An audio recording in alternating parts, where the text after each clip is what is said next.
Morning. It's a Saturday. Summery Saturday. And we're back with Conrad, Stevenson's Paranormal PI. Oh, hello everybody. Hope you're doing well. Pretty much streaming the same thing until we finish this. I haven't even changed the title of the stream because it's just like, we're going back. There's too many ghosts at the site and we need to finish it.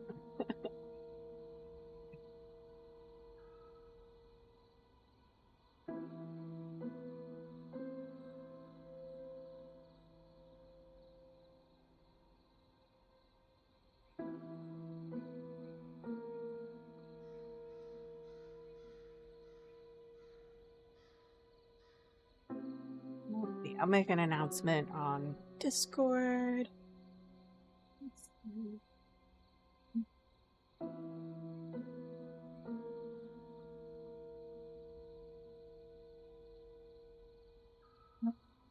There we go.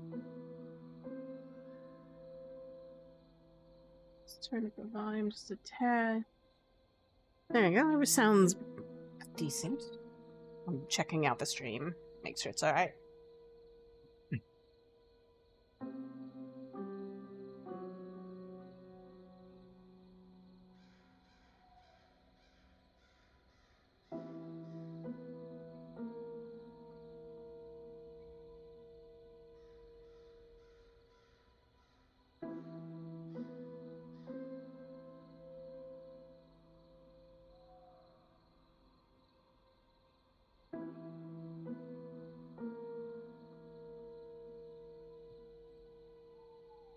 Okay.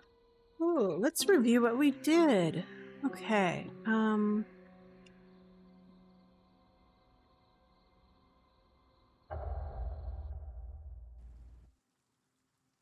turn on some music because it's a little quiet in the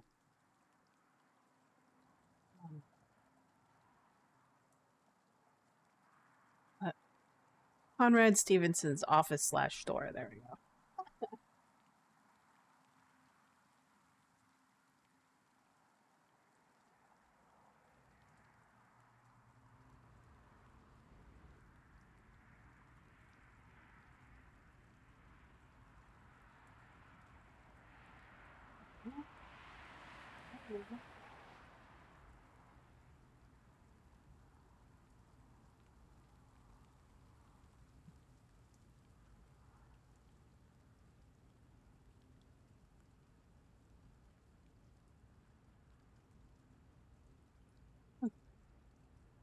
We're back. Let's take a look what we've done.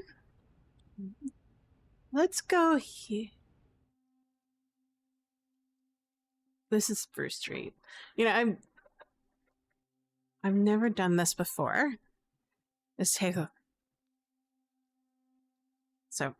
let's take a look at what we gained. Oh. Okay. There we go. Okay.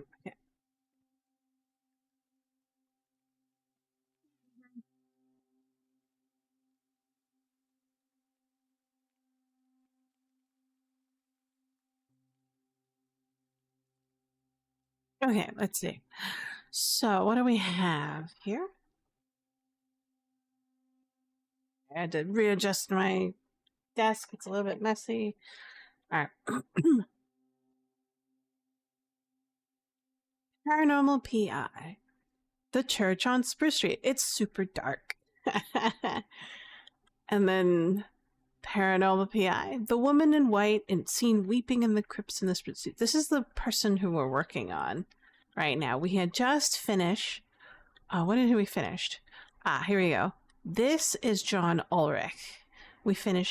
We were able to find a full set of his paranormal evidence, I guess. Evidence. We found evidence of him. He was in a church. He was haunting two places, the church and the graveyard, or the burial ground right across the street from the church, right? We had, according to the materials, he was a grave robber and usher to the church in the 1800s or 1850s. He was caught, spent some time in jail. His son died. His wife died. Really, a lot of misery there. Emotional attachment to the area. He was a shadow ghost and required some interesting ritual. I don't like that ritual because at night you can't see Jack's shop. Jack, right? You can't see him when you're outside in the dark as a shadow ghost. It's not fun. So you have to rely upon the hearing to help you out. And then we also released Mr. Sigerstein, Ezra, who was the groundskeeper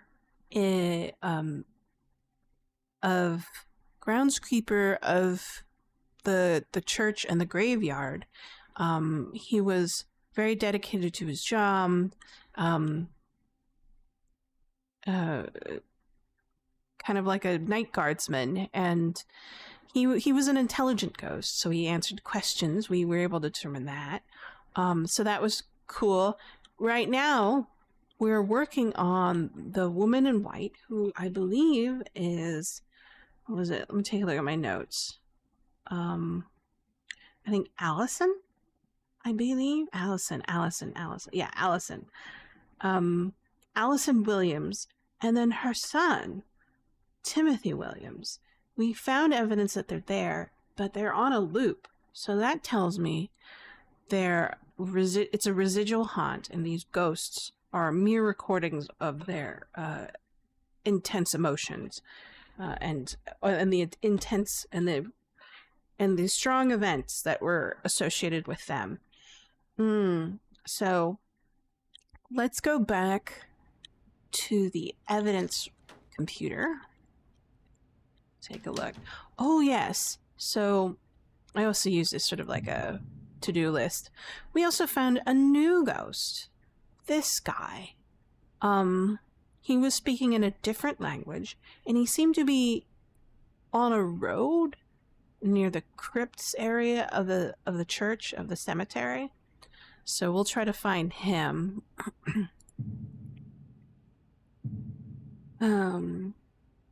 But let's take a look. Let's reread the wiki. Mainly because it contains a lot more evidence than I would expect to. So the last two paragraphs are probably the two most important paragraphs for us. So I'll start there. The earliest reports of paranormal activity actually started prior to this era being developed. Okay, so that might be the one that we're looking for. Legends of the shadow in the forest, also known as red eyes, may have been found for countless decades. Some of the earliest reports documented by the original colonists, the first settlers, had a strong fear of natives who lived in the area, and their folklore developed around this fear. So, after the crypts were constructed, witnesses observed shadows wandering on the road between the crypts and the woods. So this is our new ghost that we kind of accidentally discovered when we were trying to search for Alice and Timothy. I think it's Alice. Well, anyways, the Williams mother, Williams' son. Okay, so continuing on. One reports of paranormal activity to have accompanied the area over the years. The body of a murdered woman was found here in the late 40s. It is alleged that her spirit can be seen wandering the grounds. Check. We've seen her. It's kind of transparent. Many of the folks over the years reported other transparent beings. For example, young Timothy has alleged reportedly been seen playing around the southernmost, so that's where we did find him previously. Due to the circumstances associated with the woman who was found murdered, paranormal investigators have believe that there may be a connection with the two. So these are the ones we're going to load up again. I think this is sort of like a duo thing. So we'll stick with that, and then we'll go back to the email and make sure that we've loaded the account from the pastor, and then we'll go back to the archives and we'll do this one. So let's reread this person, this article again, because I think this is relevant. 75 years later, woman still looking for her son. New Eidolon. Not much is known about the life of local deceased woman Alice Williams, except her tragic end. Alice was married to a verbally abusive man who often tormented her. According to her friends, the abuse transformed her into a very frail shell of a person, seeking the love she so desperately yearned for. Alice eventually met another gentleman while she was married. According to Alice's found diary entries, this man wooed her with his appreciation of her wit, humor, and intelligence. Secretly finding true love, Alice became pregnant by him. In her diary, Alice devised a plan to ensure that her husband would never find out and believe that this child was his own. On that day, 7 years later, neighbors reported hearing a violent argument from the Williams home. Tired of her husband's constant verbal barrage, she let her secret slip out in blind spite. In a fit of rage, he murdered both Alice and her defenseless son. Alice's husband then dragged her body to decay within the vacant crypt on the church grounds and disposed of the boy in the Mill River. After proudly confessing to his crime, he was convicted proudly. Wow. He was convicted and executed via the electrical chair within the state penitentiary. According to the locals, Alice still walks the hallowed grounds of the church on Spruce Street in search of her child. One such local provided us with the image on the left of allegedly of Alice's desperate apparition. Okay, cool. Buffet. Alright, so we're gonna add that to our notes. Woman in white near the crypts. Excuse me.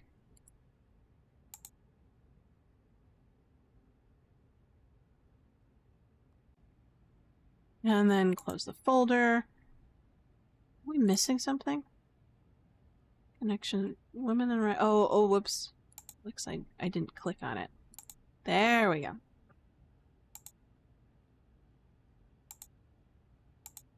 Okay. So we have that.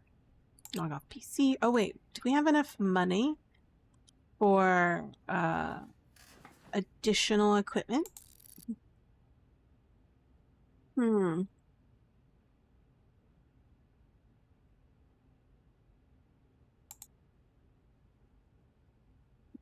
Yeah, at some point we'll need this.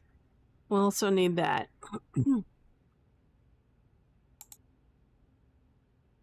A flashlight, light gear, EMF, thermal devices, audio devices. It's 150. Not yet. But we have enough. Gosh, all right, let's take a look at what we can buy. Let's buy the laser pen, because it's just fun. And then I'm gonna go ahead and buy the Palo Alto and the salt. Demon salt. Right. Okay. Excellent. So, we're gonna focus on getting more information on Alice and Timothy. So we'll need that. We'll definitely need that. And then I definitely want this to help me alert. And then temperature will always help. And then I'll just have to come back for the rest of the freaking van. I want to drive the van down the street. Especially, you know, because I'm lazy. I don't know. So we need more audio. Audio and audio. We need to talk to them a lot. Or have them talk to us either way. Probably just sit there and listen to them. I'm working toward. Alright. We'll come back later. Alright. I don't know which way is north. Oh, hey, Dirk Dangles. That's fine. Thank you. That'll kind of increase my metrics for this game for Twitch. Let's see.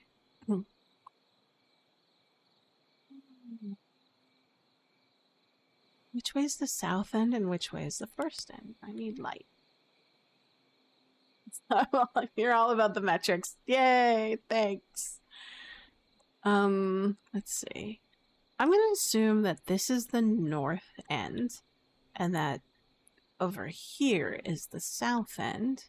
And then we know that's where Timothy is. So we'll say hello to Timothy first because we need more evidence from him.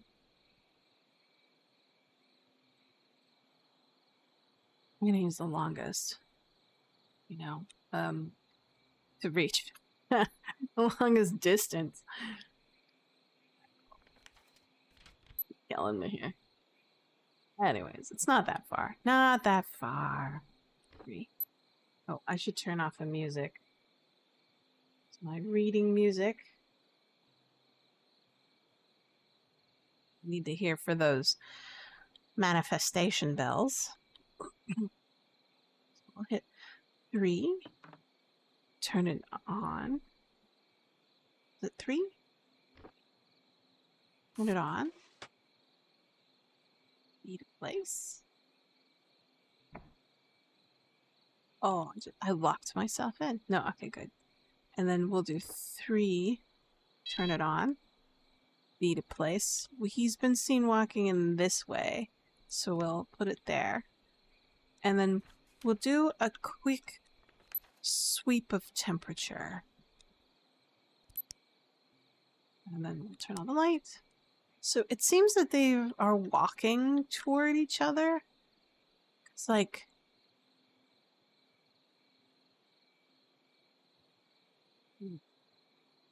trying to find her. Ah, they're kind of at 90-degree angles of each other. So that's never... this is east. Ah, east. So this is the east road. Where our new ghost... we were getting evidence of the new ghost. I think his name is Red Eyes, according to the wiki.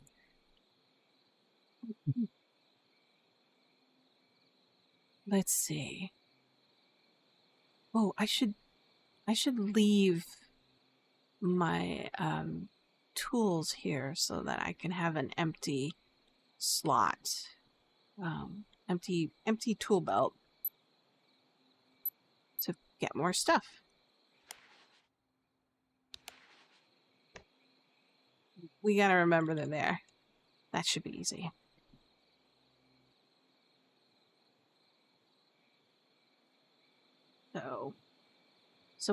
So this potentially new ghost, the one that's speaking in a different language, the wiki indicates that it could be Native American and therefore older. So we're talking like pre-colonial, possibly colonial time. So if this is New England and this is a parallel of the Massachusetts Company colony of Puritans, then we're talking about the 1650s, right? That's a really long time ago. We'll definitely need a recorder Definitely need my EMF. Should we try... Let's try the new laser pen. Laser pen. Toggle the laser pen on and off.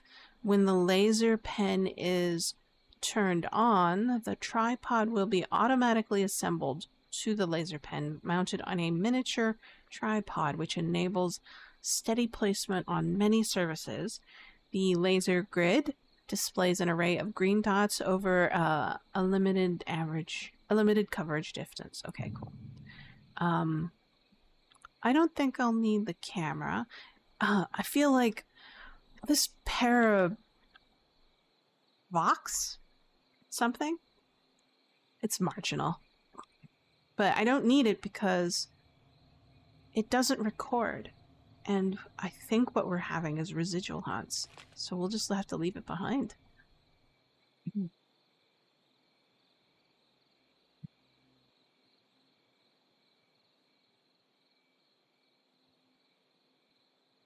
All right.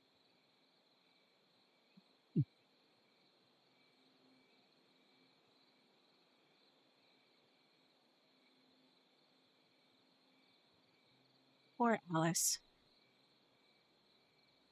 I've always wondered, why are the ghosts super old? Like, a minimum of, like, I think 30 years or something like that, right? Maybe even like a minimum of 50 years old. I want to know why they're old. I want to know why there aren't any new ghosts. Like, I just died, you know, this person just died 2 weeks ago. Are they still here? Oh, I forgot to turn it on. Ooh, that's spiffy. Let's give this a shot.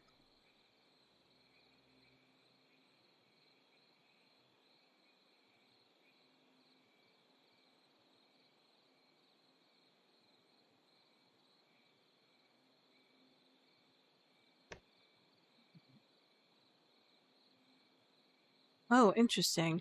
Oh, it's lasers. I get it. That's accurate.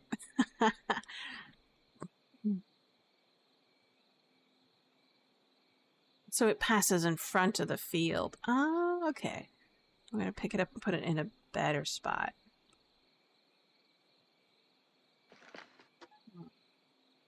Honestly, I think on the wall is better.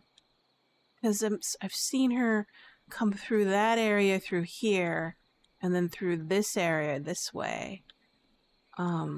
Maybe like right here? No, I have hard to say. Let's do 5. Yeah, I think this is a good spot.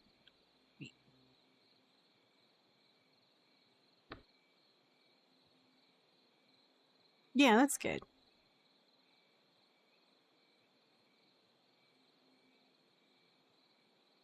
Yeah, we'll give it that a shot. Let's focus on temperature and EMF. So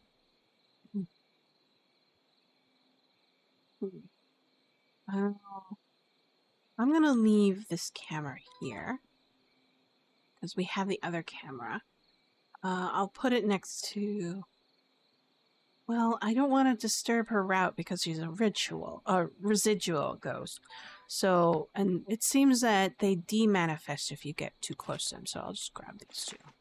So, and we're gonna get like a bunch of mixtures with this paramic, but that's all right. Okay, we'll leave that there for now. So that's the east. South is over this way.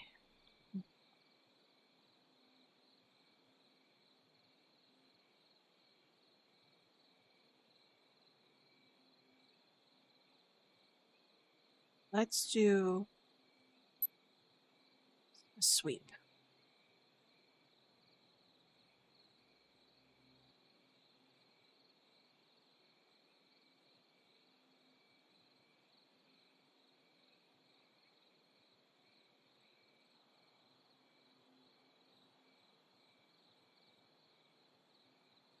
Sweeping. Let's do it's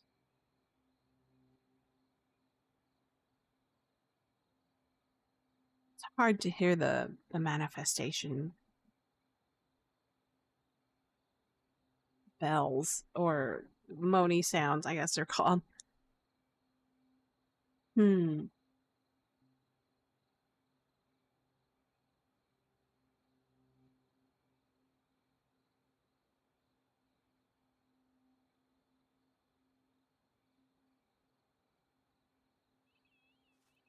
Aha. Okay, so 3. We'll get some EMF.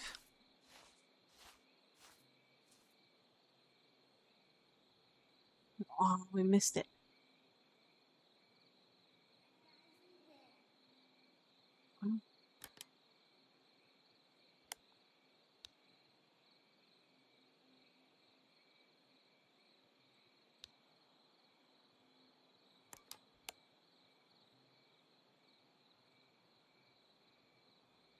Where did he go? So he crossed in front. Did he go this way?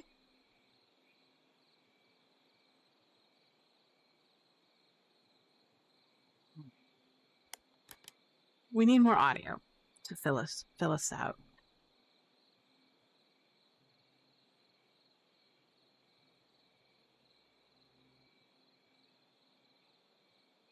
So according to the Wikipedia, William was 7 years old when he died. 7 years old. Murdered by his stepfather, or not father. How do you say that? Probably stepfather, because it's technically a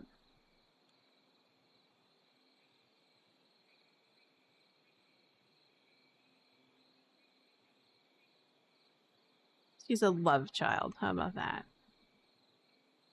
Let's go for 5 again.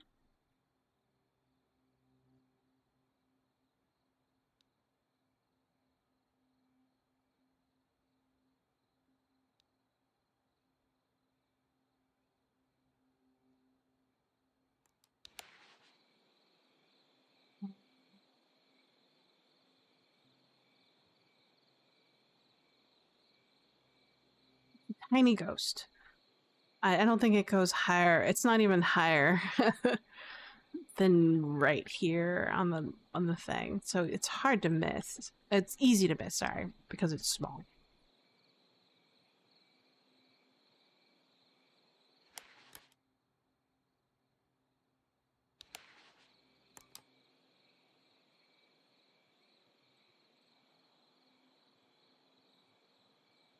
Am I stuck? Oh, you lousy. I am actually stuck. I have to put something down so I can pick something up. I'm gonna put the EMF down. And then I can pick this up and then get unstuck.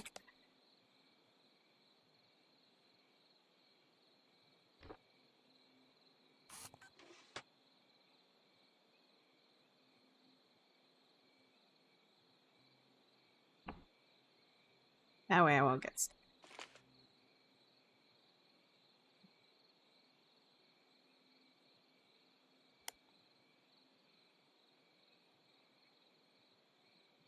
We're waiting for the ghost to come by. Hopefully it'll manifest. I'll stand here, that way I can hear the manifestation bells.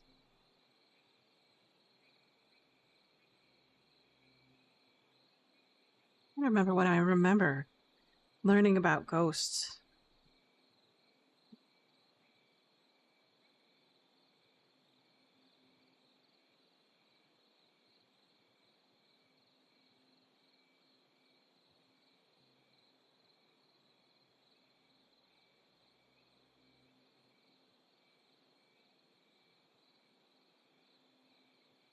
Residual hunts. Ah, that's right. Ooh, okay.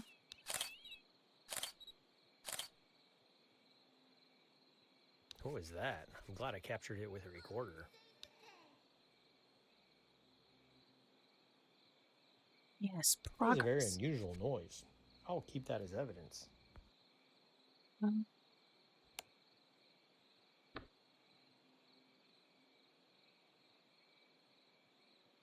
mhm. Now we can take a Incredible. look at I it. captured a ghost on film. Where are you? Oh, wow. Okay, right there in front of me. So maybe I was a little bit too close and it demanifested.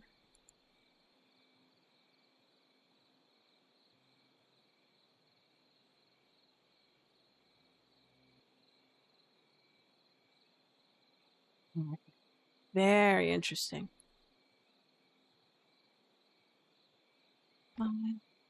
On.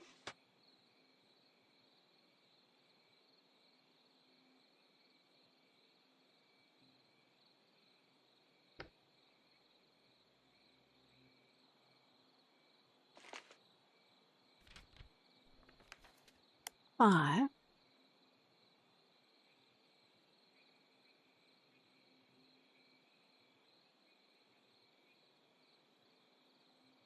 So what do I remember? Oh.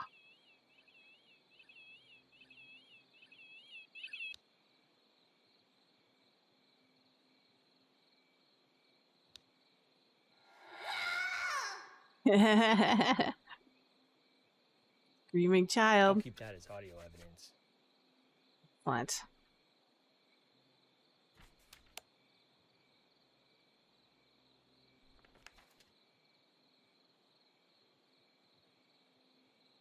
Let's switch it up.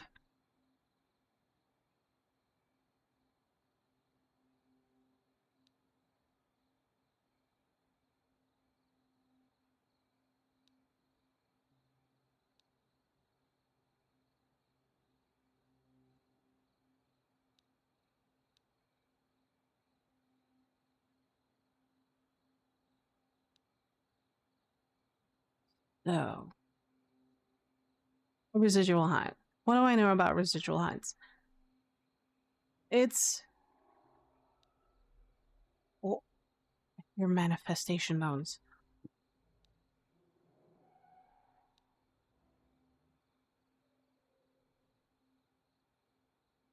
Maybe I can. That seems like a good spot. Um,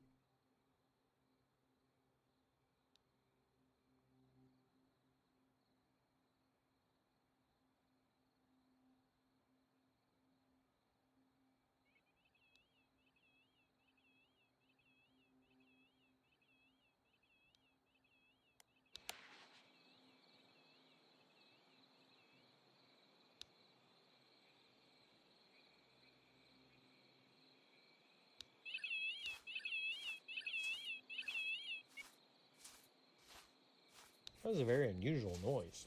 I'll keep that as evidence. That was a very unusual noise. I'll keep that as evidence. am I getting stuck on this stupid thing again? This camera's a trap.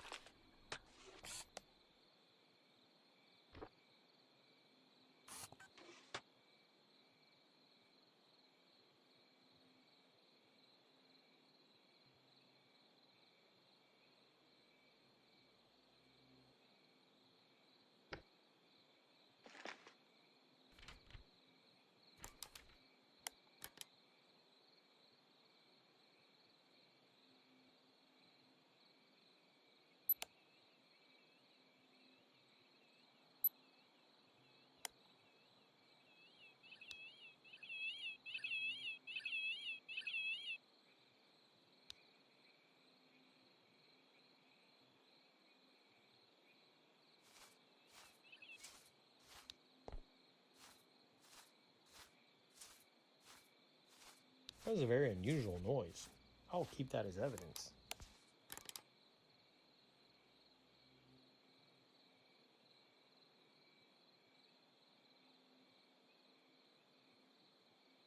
Okay.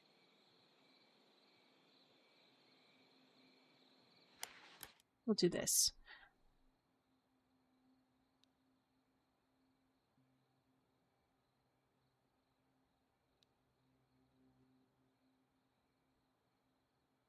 So residual haunts. According to what I've read and what people say,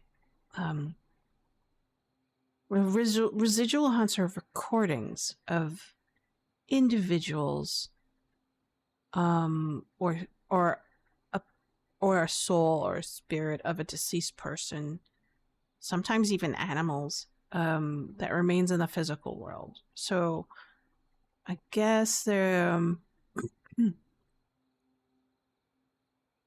so, and the reason why they would haunt or be recorded at that spot is because unfinished business, such as or traumatic death or some sort of, I guess, strong emotional attachment of some kind.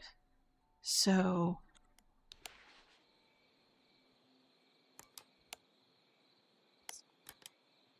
and could be that attachment could be the location, an object, or a person. And I think it's because and that's why it gets kind of recorded into something somewhere somehow. Or imprinted, I guess, maybe.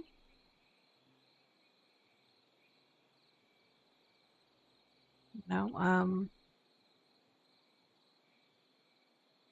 kind of like a video or an audio on continuous loop, sometimes on shuffle play. Let's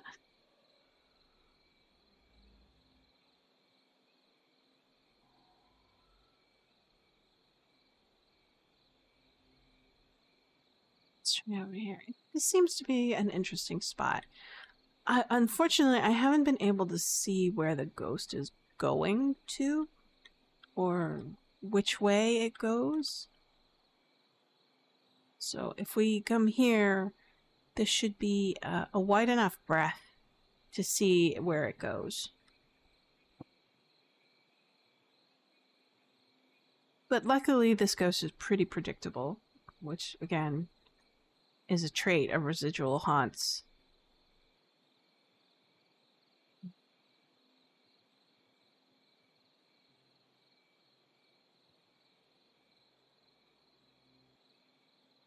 So, and that kind of explains battlefields, right? So I went to Manassas, which is one of the Civil War battle sites, right? Well, actually, there's like 4 in Manassas, right? I can't remember. And they had a lot of what do you call it? Tours that would talk about the souls and spirits that remained on the battlefield, right?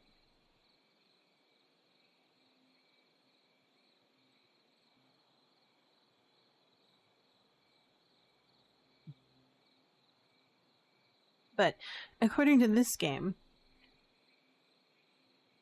a residual haunt cannot respond to EVP sessions, so you can't do question and answer, no Q&As.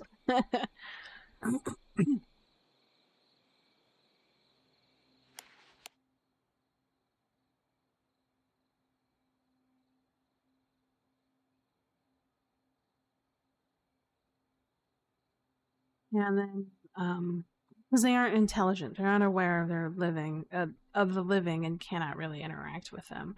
And oftentimes, if you wander too close, they kind of just dissipate or disappear, as if you're kind of interfering with their manifestation or their memory.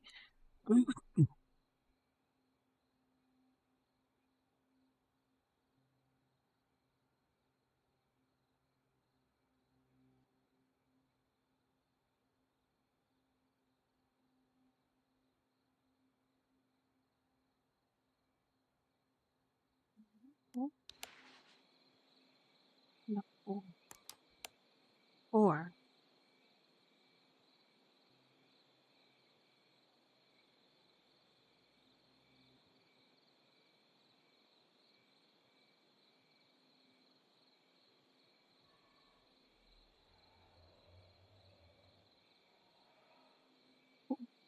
hear sounds.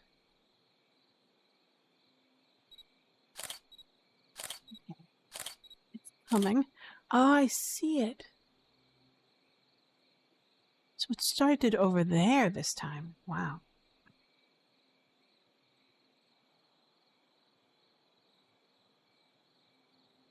That's right.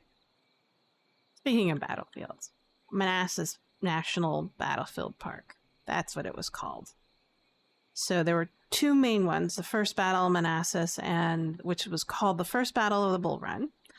And then the second one was, of course, the Second Battle of the Bull Run. This takes place in the 1860s, right? So when we were experiencing that area and just visiting battlefields, I thought that was the most memorable one for me because we ended up going in the summer, and in the summer they have reenactments of battles, of the battle, Battle of Bull Run, right?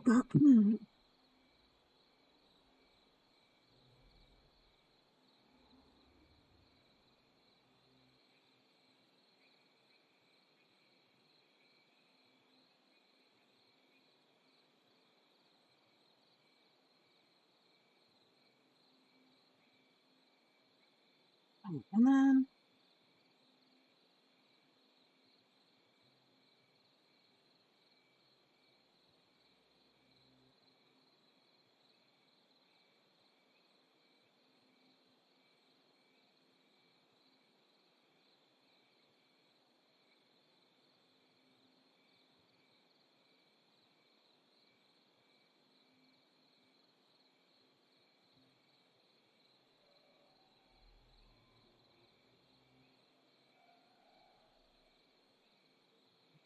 the the crazy thing that I remember about the history of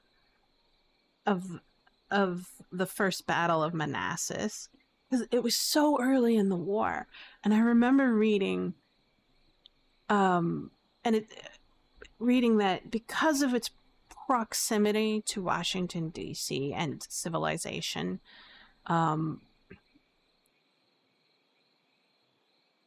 there was, since it was early, there was widespread, optimism that the battle would be, the war between the North and the South would be so short that they thought that this would just be like whatever, it's never going to amount to anything. Boy, were they wrong. And so they had civilians, people come by and set up on nearby hills and watching with like opera glasses of the battle, and to view the outcome, right? So they're just sitting on top of hills looking over the the battlefield of Manassas, and uh, having their little picnics, right? But it turned out to be what, pretty awful. it was it was like the Union Army was not prepared, right? It was funny and horrible at the same time. Um,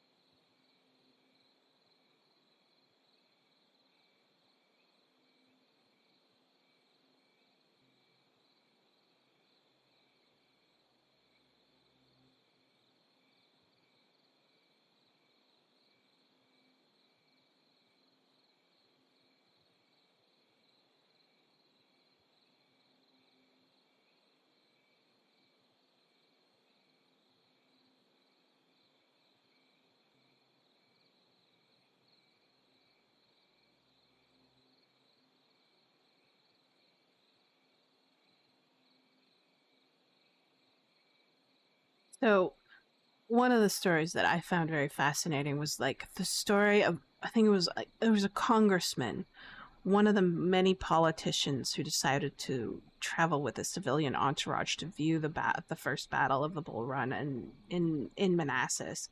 And oh, here we go.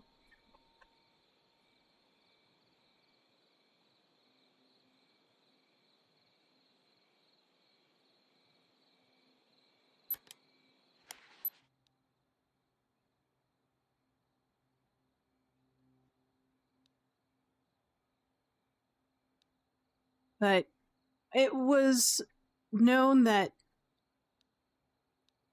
after the Union Army was in full retreat, and turned in a panic to run,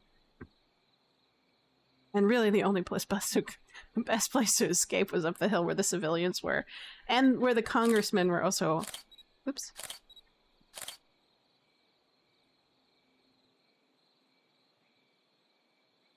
I need to find out where its route is.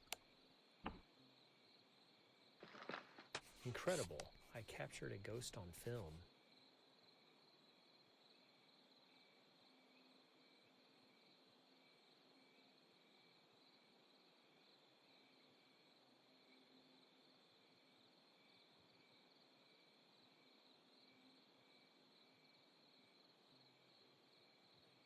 Yeah, it's really hard to see.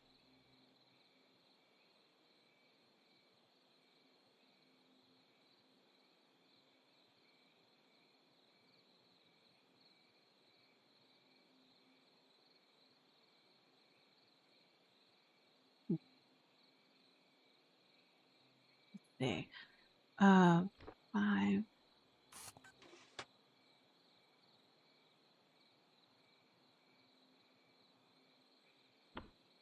All right.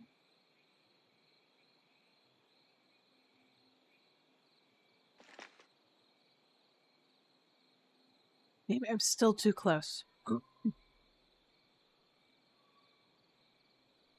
But as the Union Army was running into the civilian entourage, into the congressmen, where they were like viewing the battle of, and all, it's chaos, right? And but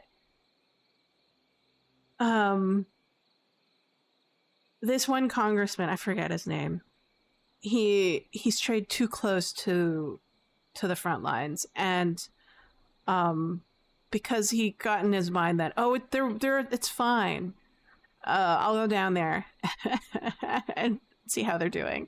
Oh, bad idea. Okay, there's the kid.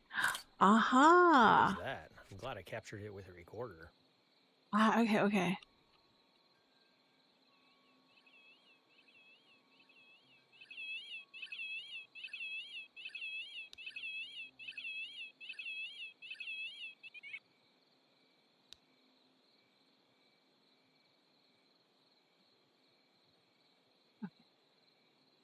But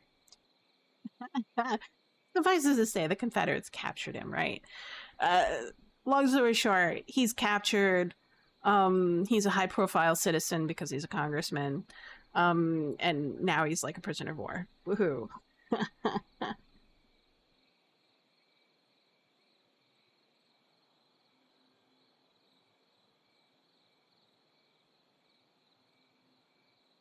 And of course, it was recorded in newspapers, right?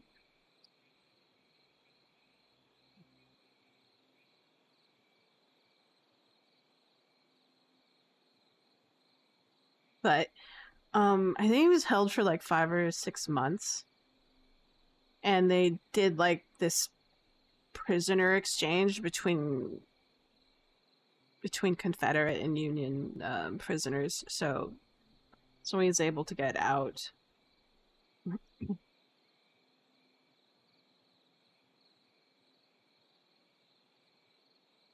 But that was kind of embarrassing. But they had like, what?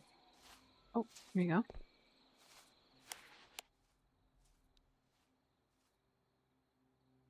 I'll keep that as audio evidence.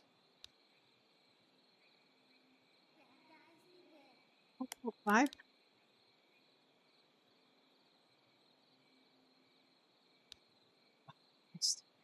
I'm telling myself over this. That was new audio evidence and I missed it. Ah. All right. Enough of the Battle of Manassas and its strange happenings. I need to focus. I can get back to it later.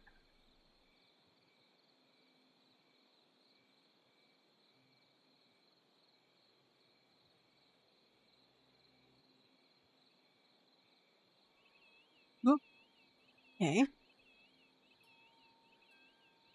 Manifestation.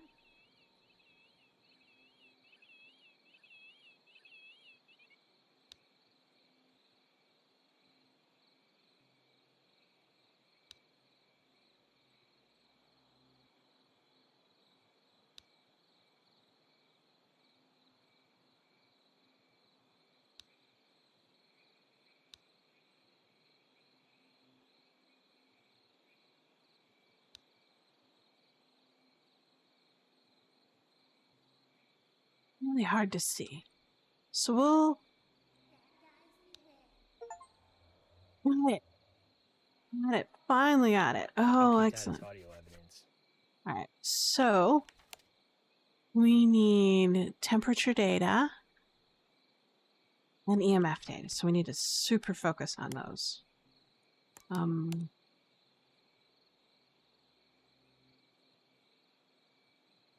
this is the interesting thing. It was over here that I heard the sounds. So he might be crossing over.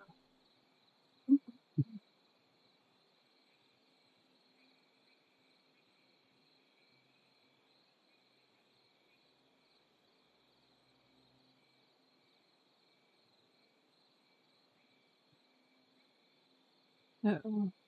So that means, oh, here's the wall. So he's perhaps coming through here. And then maybe, ooh, this is tough. I mean, like through here? So through there. And then through that way? Because I heard him to the left of my little stereo headphones.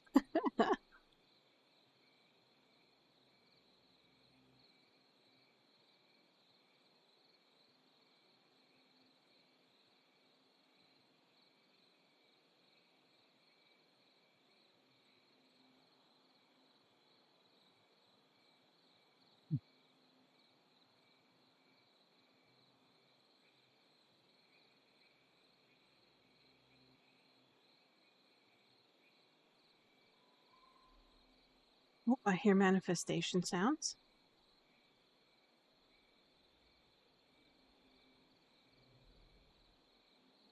To be prepared for it. It might come, and when it passes in front of that REM pod, I'm going to follow it as far as I can and get EMF evidence.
Ah, here we go.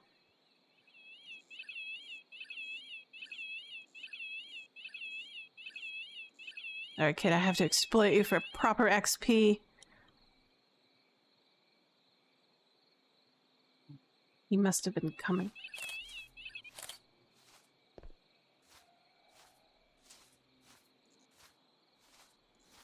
These lights are acting funny. I should continue investigating.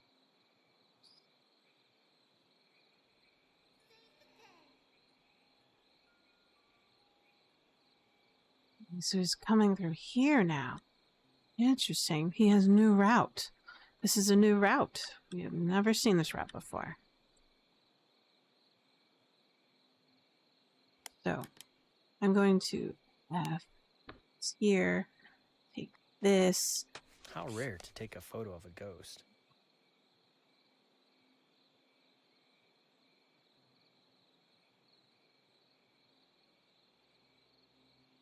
5. So maybe like this as well should be a good area.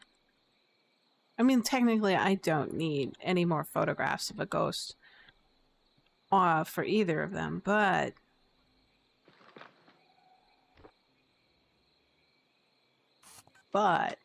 this lets me know when a ghost is in the area, so I could go try to search for it.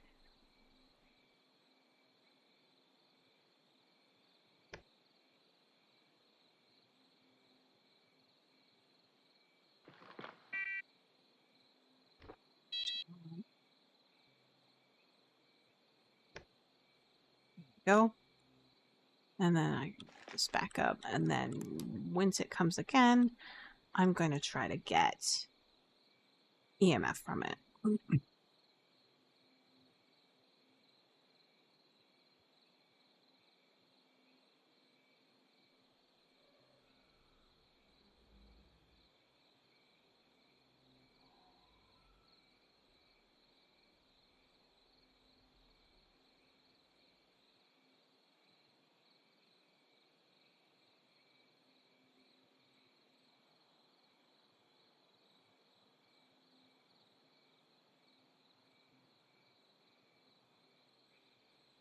Well, yeah, one of the most interesting about the first battle of Manassas is that in order to get more intelligence during the battle, I believe that they actually employed the use of a balloon to get like a bird's eye view of what was going on the battlefield. One of the first instances of that.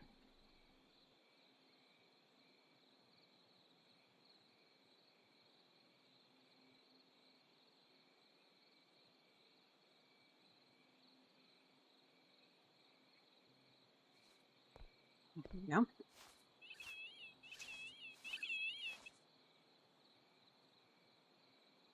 I need to walk behind the kid so it doesn't see me.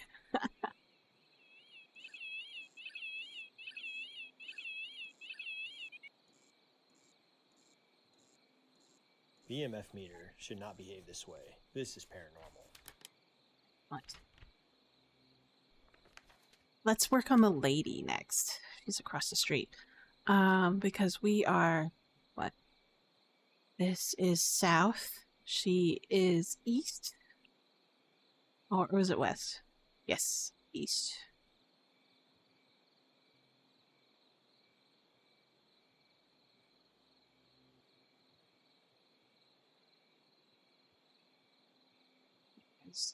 So we'll put our materials here and pick up.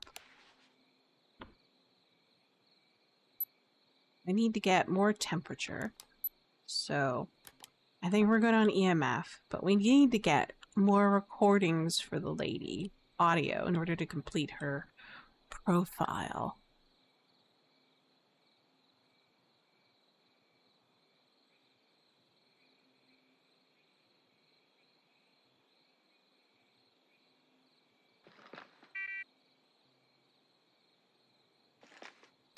Incredible, a photo of an entity?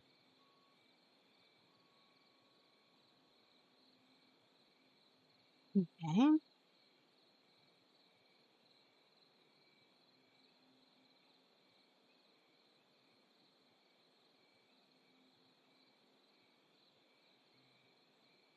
I believe that this is the last spot we had, which was great. So 5 on the... She kind of... She could either come towards from the north to the south, then hang a right. So that would be west. And then, or she could come from the west heading east. And then this time I could employ this sucker. I'll put it... Oh, I hear manifestations. So I'm going to actually put it on the ground. Turn on V.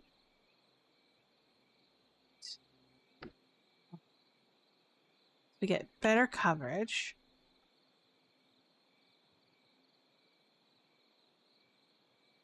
So I'm gonna... I need temperature. I really need temperature, but I also want audio from this girl. This lady. Poor lady. I'm gonna put this down here. She seems to pass in front of that. And then I'm gonna grab the audio because I need to make sure I got her audio.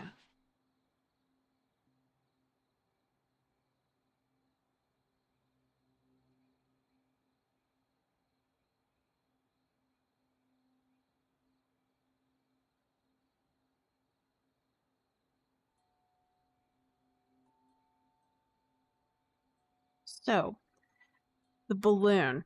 Ah, the balloon. The intelligence balloon employed by Abraham Lincoln in the Civil War. I am kind of tickled pink by this piece of his history.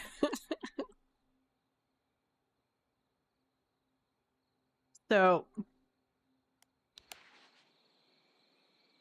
the balloon. The balloon, I believe, what was his name? Professor Lowe? I have to look it up. Professor Lowe invented the balloon. He named it the Enterprise. It was a gas-inflated balloon instead of a hot air balloon, which is interesting. And basically it was made with Indian silk. In order to keep the gas in, they coated it with some sort of a varnish or something, right?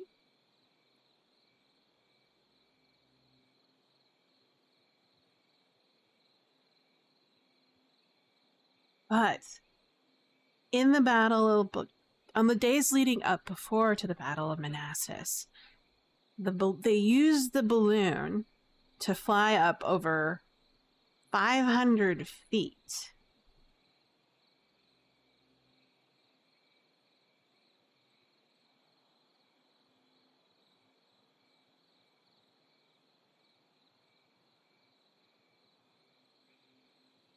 But it was a free flight observation of the Manassas battlefield, I believe. I can't remember 100%. I have to look it up.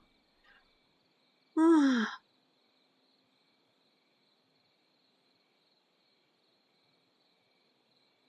don't usually talk about battles, so I'm like, what is it?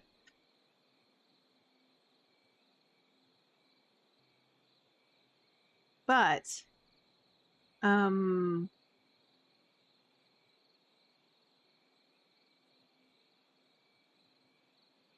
it was sad because the balloon, even though it was under the employ of Abraham Lincoln and the Union, it didn't have any markings. So what happened was the Union soldiers thought it was an enemy device and tried to take it down because it didn't have any military insignias or symbols on it to let them know that it was a friendly balloon.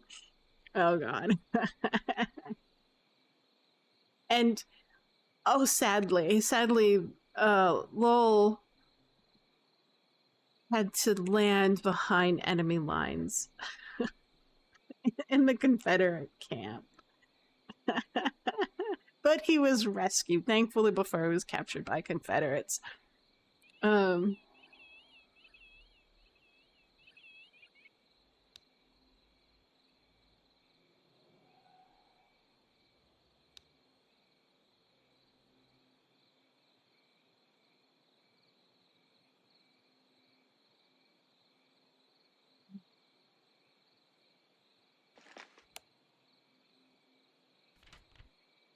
Temperature data.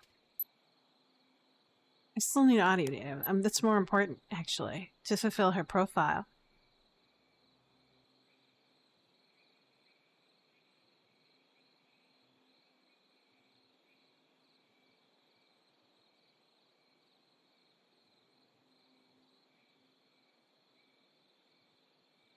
But in the end, after, I think it was like its second or third flight, and providing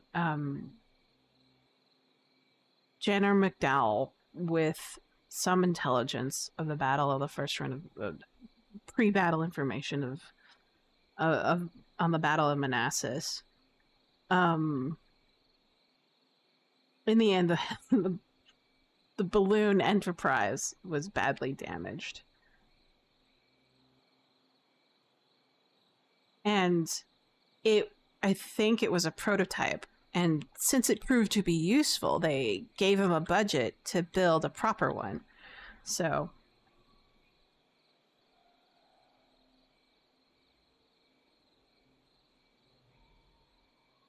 There we go.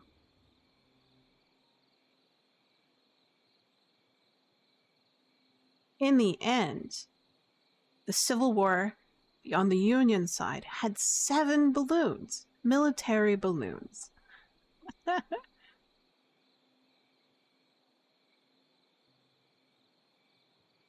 And their names were, what is it? And this is what made me happy because they're named after, they had similar names as Star Trek ships, and I'm a kind of Star Trek fan. It was Enterprise, Reliance. I remember Reliance, and the Resolute. And there was there were other 2, but I can't remember the names of them off the top of my head. So I can look them up at some point.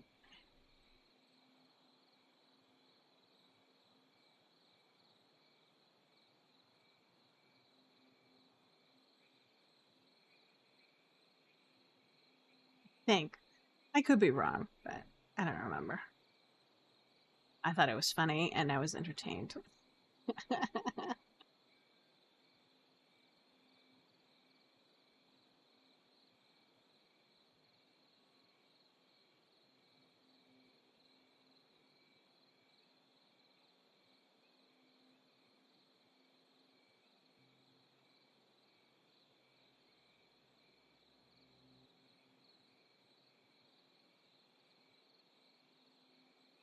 Your manifestation bells. Maybe I need to back up.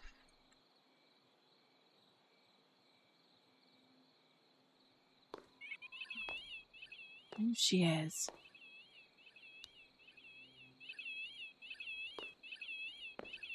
What?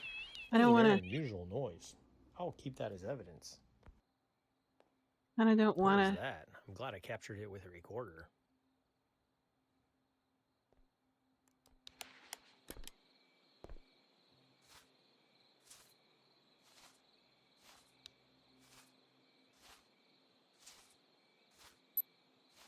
That was a very unusual noise. I'll keep that as evidence. These temp readings are unusual. I can hear her even though I cannot see her. Something is going on here. These temperature readings are definitely paranormal. Okay, so she's walking around here. How far does she go, though?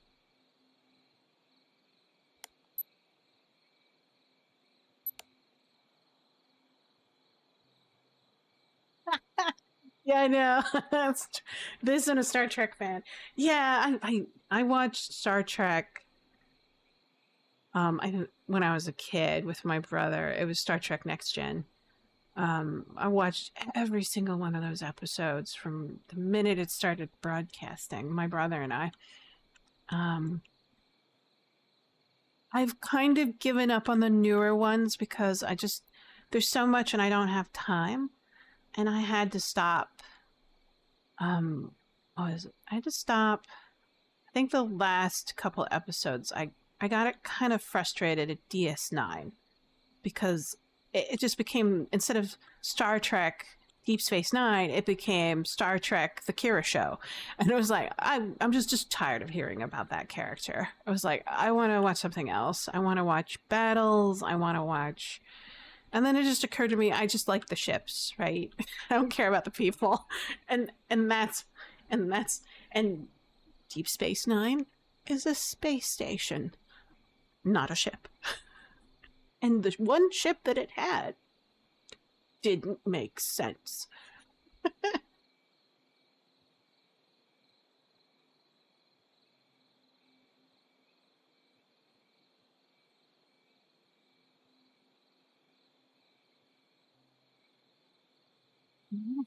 Lady, want recordings? Let's try that. Um,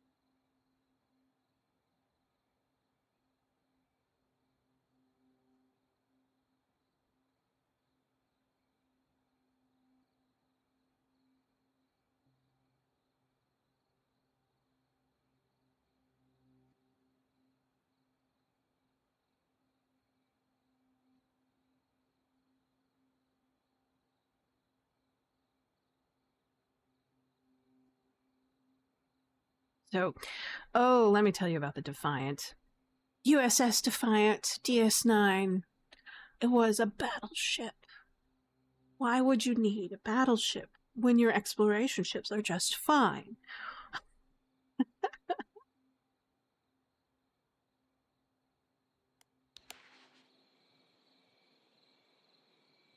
No Man's Sky, it's a sandbox game with crafting, exploration, and fighting. Okay. I've heard good news. I remember when it first came out in early access, it was a complete mess. It was just awful.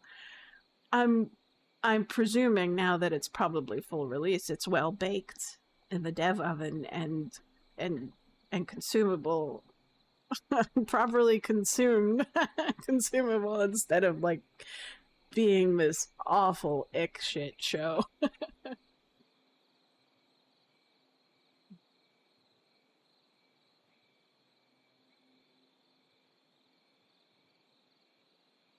No one liked it when it first came out, but it's not one of the best games, and updates are free. Well, that's nice. So you pay once profile instead of having a subscription. I get so tired of the subscription thing. It's like, I don't know when I can play.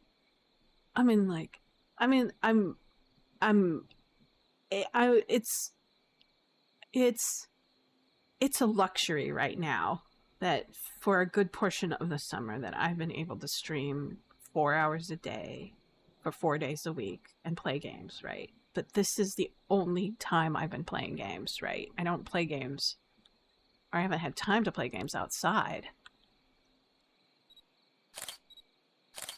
Where is she? I don't even see her.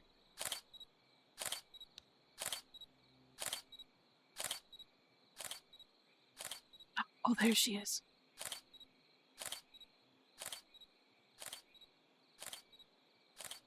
Wow, she's got a long route for that thing to start.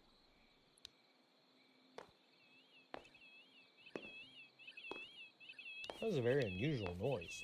I'll keep that as evidence. Ooh, okay, so she started all the way over here. Holy mackerel. Alright. Well, I'm gonna start using this sucker. Yeah, I know you don't like subscriptions or DLCs. I don't play regular. Yeah, exactly. I mean, I have in the past committed myself for very long durations of gameplay. For example, Dungeons and Dragons Online. I started out as a beta tester before early access was ever a thing for that game. And I was on the test servers for a very long time, and Sig still plays it on and off, right? So this is back in the day when Turbine Microsoft was the one who published the game. And then after Turbine, Atari bought Turbine and they became the publisher. And then at some point, Turbine became like, I don't know, was it Standing Stone Games, or did they have like an intermediary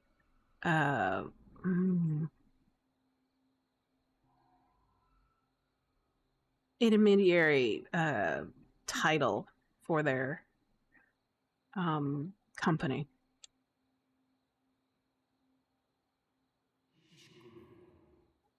Oh, I think that's our Native American ghost. Yes, all right. Wow, that's great audio evidence.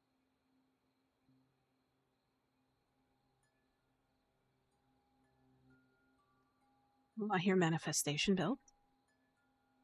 So something's manifesting. Wintacoa. Okay, so this lady is manifesting.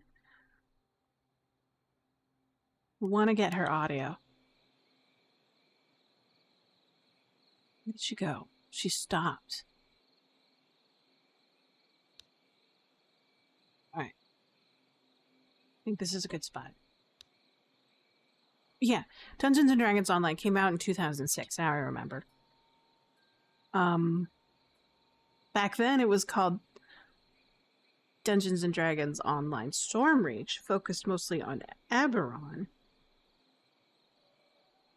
And it followed the D&D rule D&D 3.5 3.0 rule set.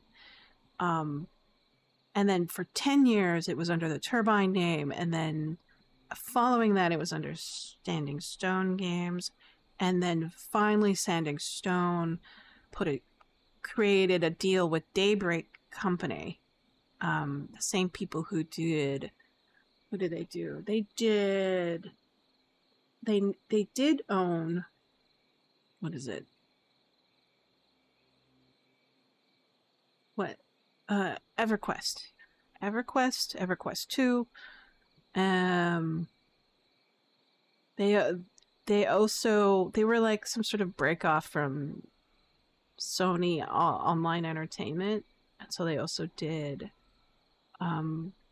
Star Wars Galaxy Online, or Online Galaxy, something like that, SOG or something, I forget. Yeah. So I played a bit of EverQuest as well. EverQuest 1 and 2. And I also played Star Wars Online when that came out, and then of course DDO. DDO, probably the highest number of hours I ever shoved into that game. I mean, like, for a good number of years, it was the only game that I ever played, right?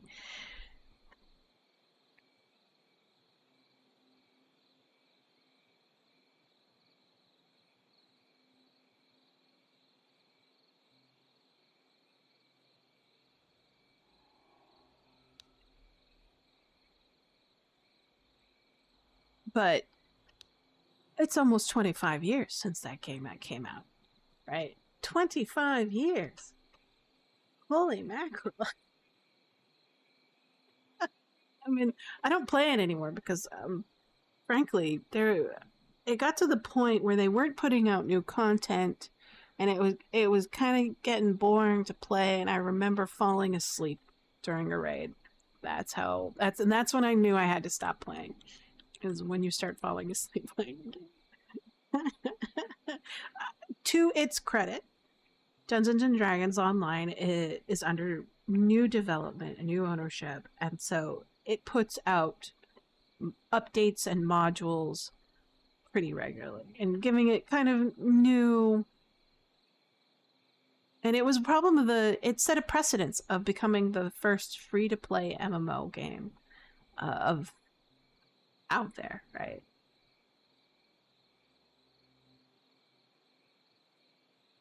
And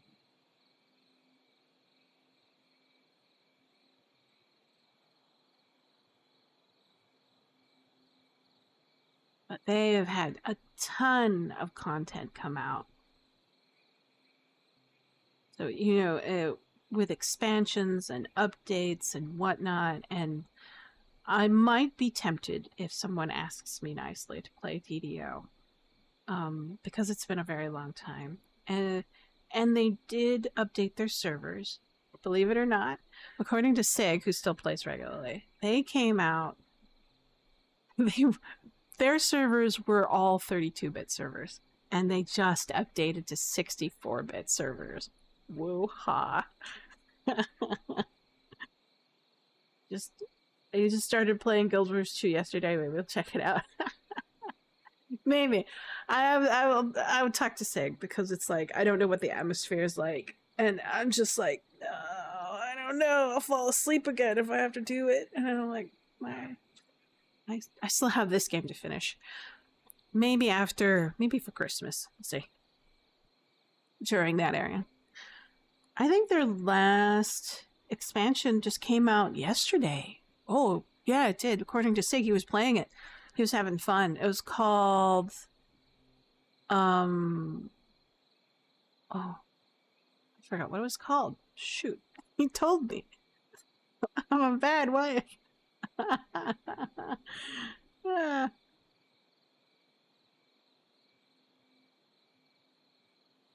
I'll go look it up. Anyways, it's like so DDO is super special. Is that they had what do they have?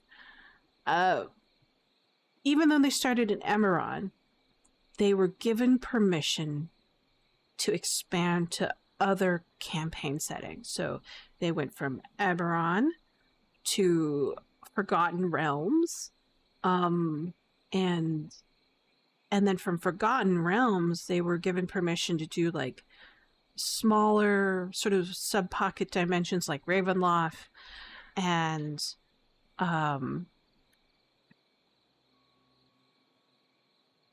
then they got to kind of got to do the sort of tangent dimensions to Forgotten Realms. I think it was like the Feywild, and then they did like which I thought was cool. They got to do like they got to take content from the smaller modules.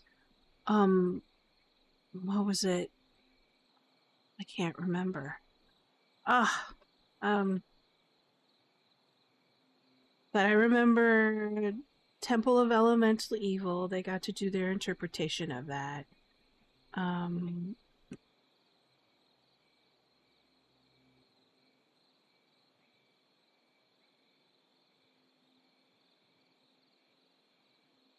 God, 25 years worth of game history is really hard to remember.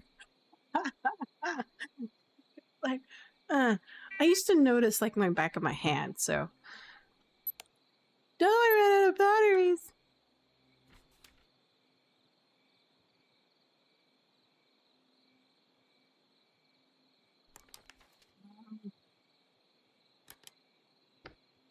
So.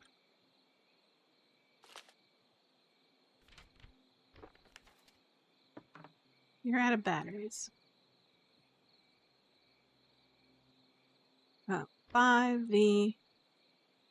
Okay. Are you out of batteries too? No.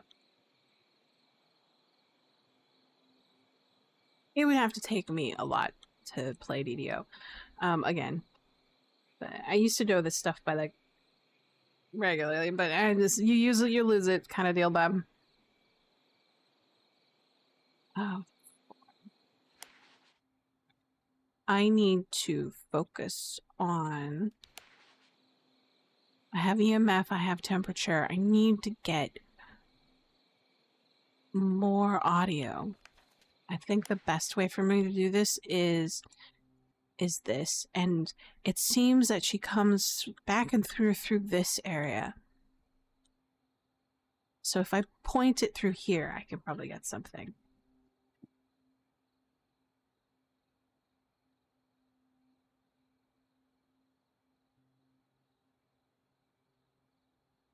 But DDO, 25 years later, really does show its age, right? I mean,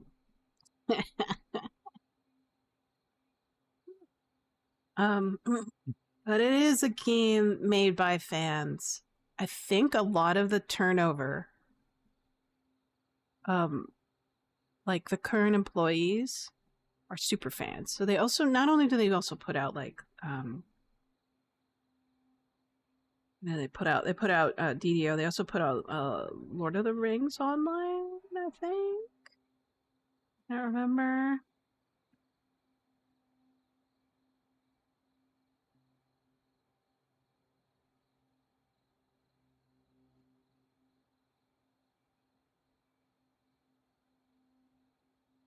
Yeah, Lord of the Rings online. Yeah. I don't think. I think Standing Stones. Does Standing Stones still exist? Or oh hey, oh no, that's the Native American guy. Oh, I hear manifestation bells.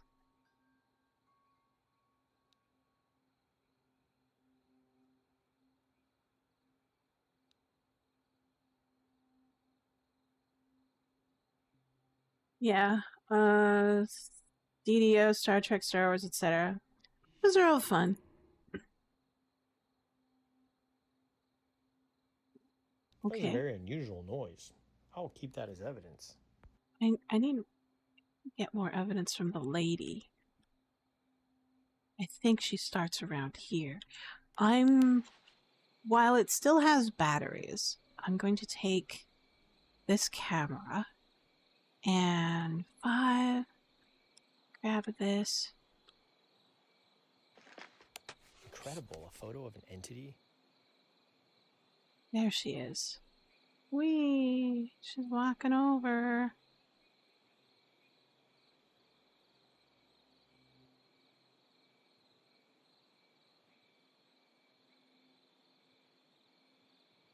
Okay.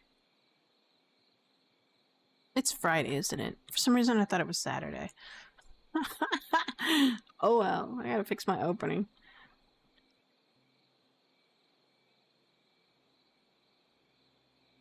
Oh, dope. I did that thing again.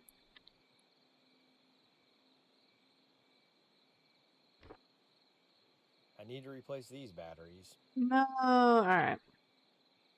So, I have enough XP for this session. So, I'm going to go back to the truck, restart the session, and then, try to finish up getting evidence for the lady in white. Alice Williams.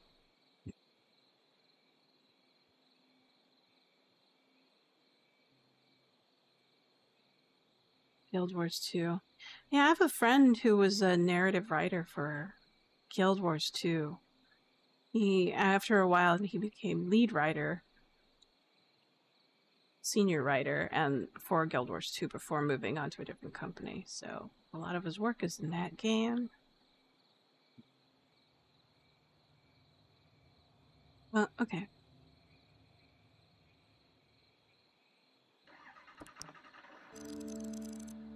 We got full XP this time. Great. We need more money. XP equals money in this game.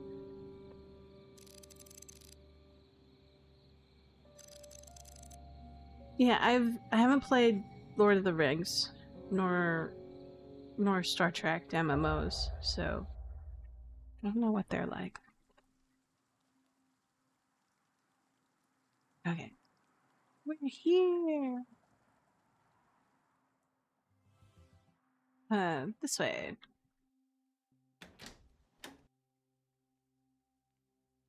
We'll load up our clues again.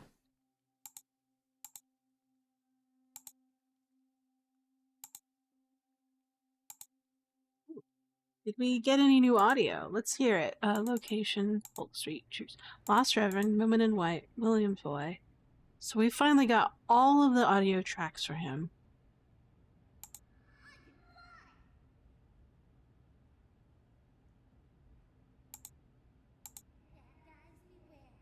Can you hear that?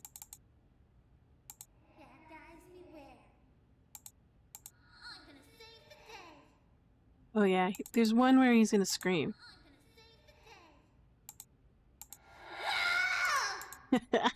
Sorry about that. Mysterious shadows. This guy.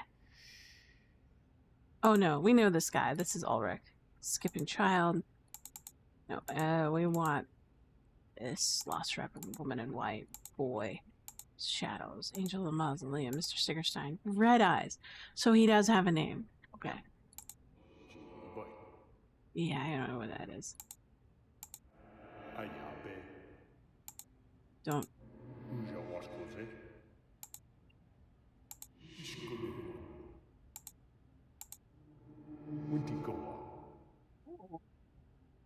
I know what that is.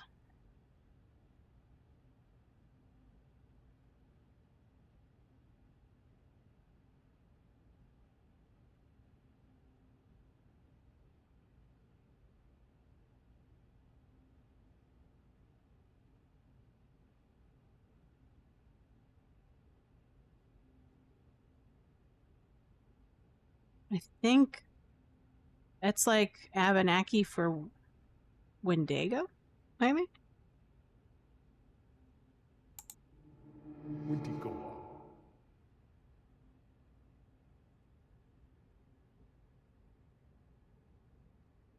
Anyways, next one. Oh, okay, that was it. That's all I have. Evidence. Let's see. How much money do I have? We need shopping music. Keep it creepy. Ominous. Ominous.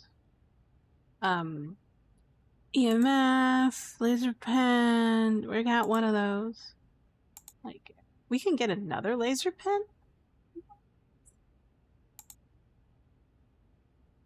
We can get another EMF pod? What? You're spoiling me.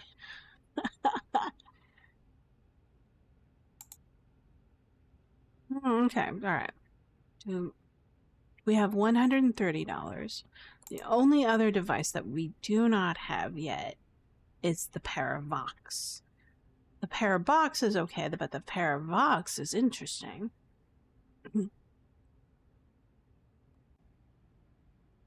Which means that we can just stick it in an area and they can try to communicate without investigator inquiries, which is interesting.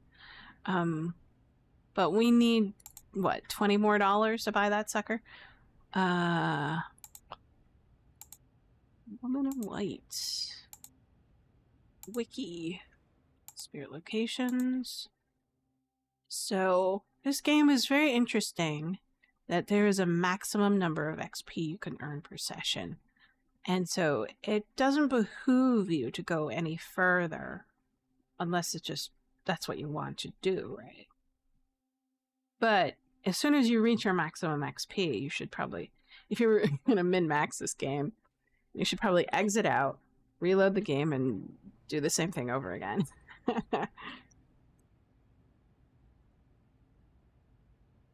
So me going for the extra innings in order to fill out a ghost's profile so I can perform a ritual on them is kind of overkill, some might say, if I'm trying to optimize it.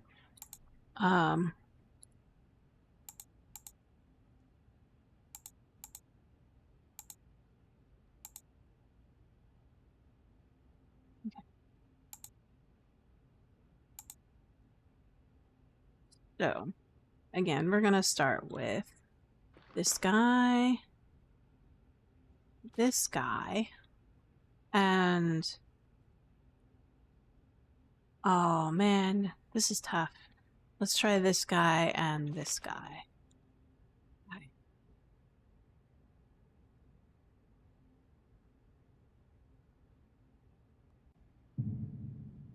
So we need more audio from the lady. So we need to focus on her. But we finally filled out Timothy Williams' profile. We can find his relic and perform an exorcism. But I think these two are tied and you might have to do the exorcism together. We'll see. Don't work overtime without getting paid. Exactly.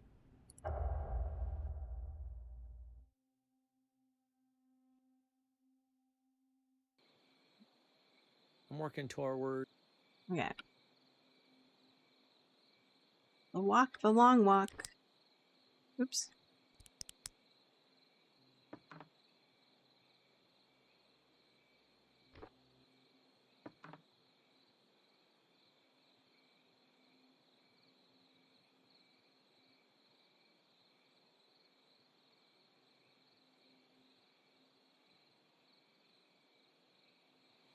So the Wendigo.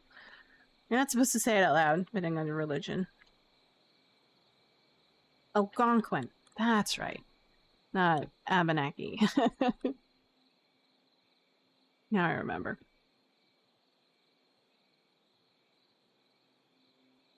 Alright. I think she's been manifesting. So, right around here mostly. So, I'm going to... let's turn off...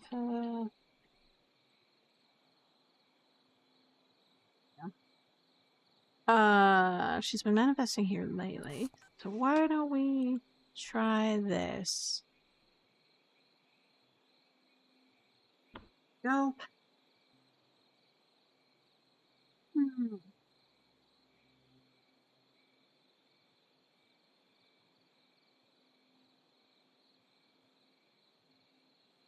So why would a Native American ghost named Red Eyes try to describe a Wendigo? Perhaps he serves as a warning.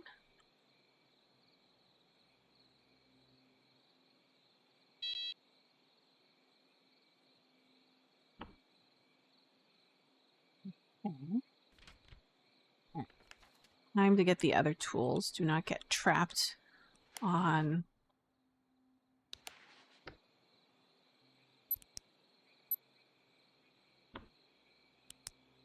Not get trapped on the tripod again.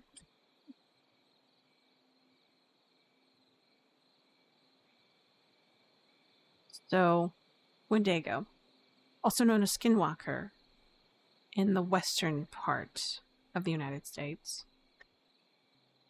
Many Native American religions believe that mentioning it, talking about it, means to manifest it. So this is my warning to those who believe.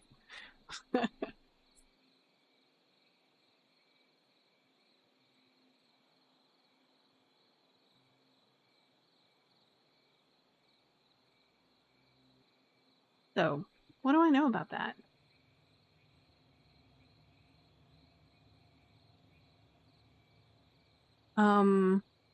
People know about the Wendigo, the Skinwalker. I think the Skinwalker's southwest.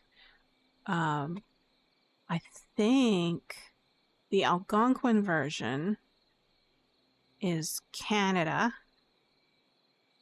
and Northeast America, United States. So we need that. We definitely need that. And we need that. Just for fun. Funsies. And then we'll get that. And we don't want to do that one because it's probably another residual ghost. Both ghosts, I believe, are residual.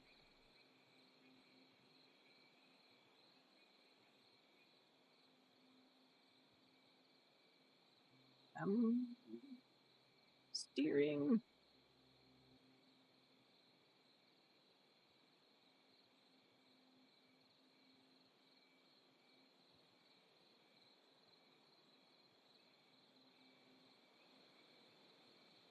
I think in the Pacific Northwest, we don't call it the name that it's been given in the local language, like the Quinault and the is think I can't pronounce it very well.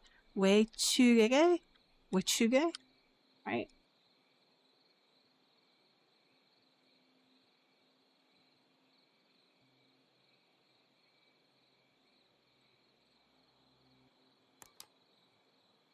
Did I go to the wrong location?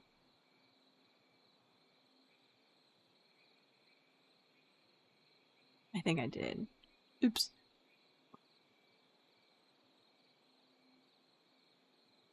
Yeah. Oops.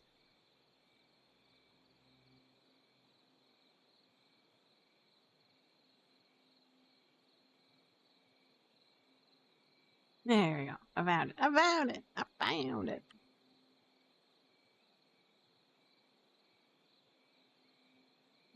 So, first order of business.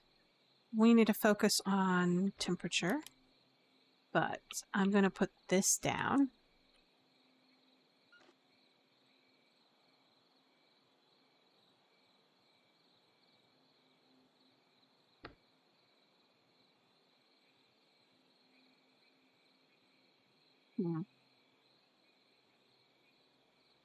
Bad location. How about here?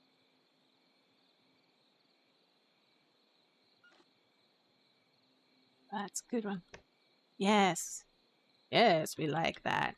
And then I need lots of temperature. I don't think I'll need very much photograph. Handheld photography.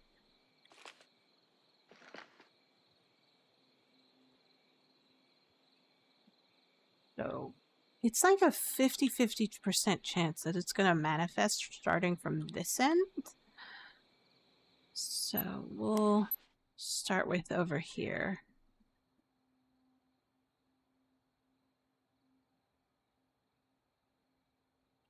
So Winchuge. Oh, Winchuge? Okay.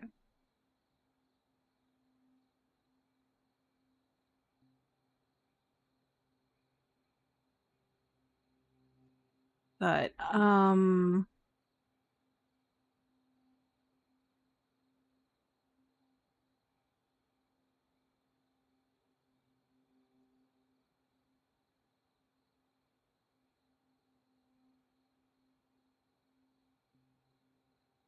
so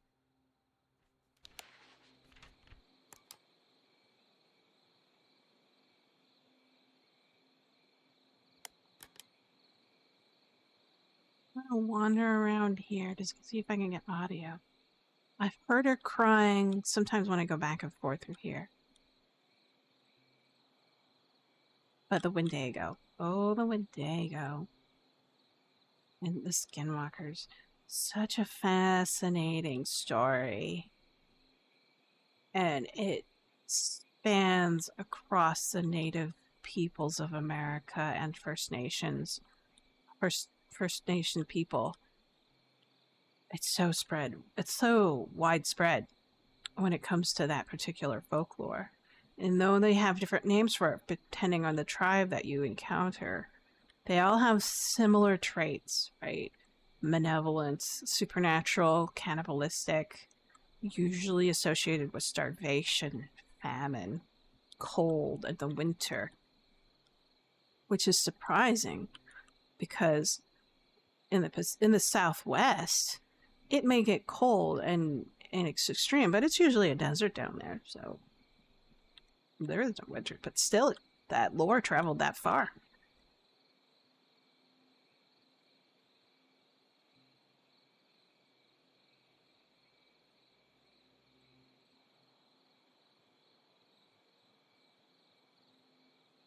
So, why would a Native American ghost with red eyes mention something as ominous as a Wendigo? Perhaps he's protecting, perhaps he's warning.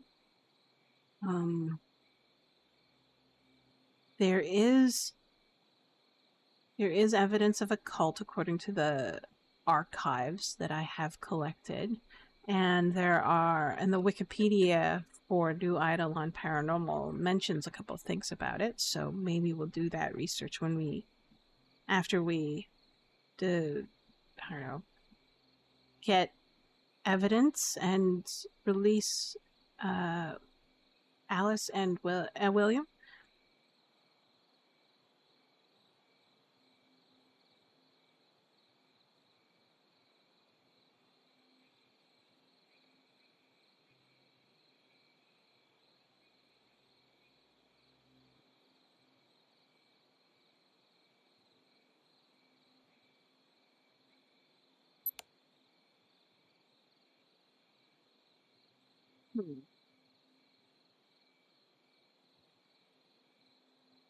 Super quiet today. Did I load up the right information? Yeah, I did.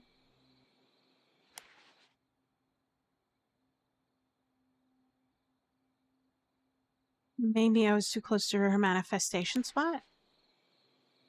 Maybe I need to stand out a little bit further.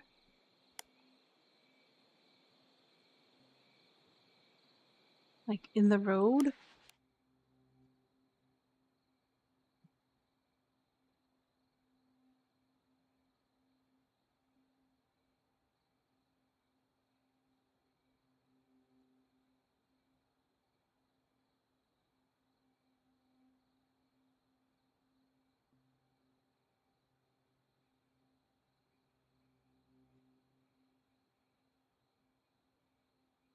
But what is it? Like think the primary difference between a Wendigo and a skinwalker is that skinwalkers are often associated by the Navajo with witchcraft. And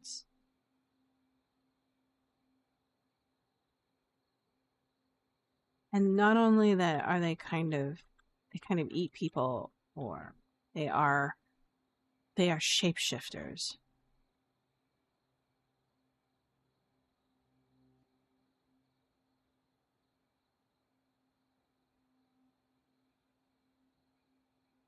Whereas the Wendigo can be a little bit more animalistic, right?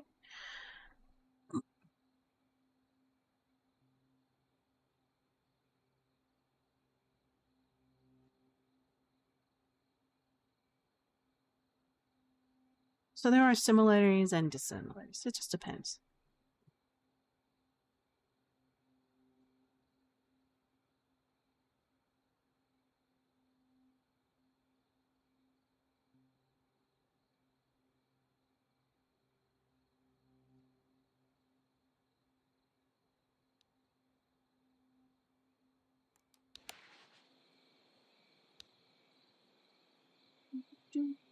Where are you, Mrs. Alice Williams?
But the only reason why I know so much about like Wendigo and Skinwalkers is because I like watching Skinwalker Ranch and the TV show.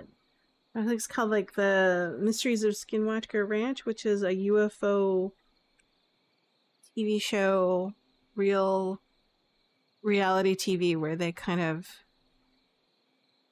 use scientific evidence and it's to measure the anomalies in that area, which yeah, it's interesting. So like I have respect for the people who are in that show, a couple of people. So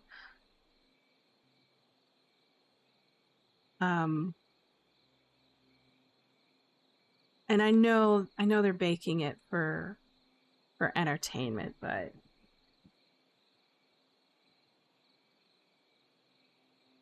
it uses more science and more empirical evidence taking than not.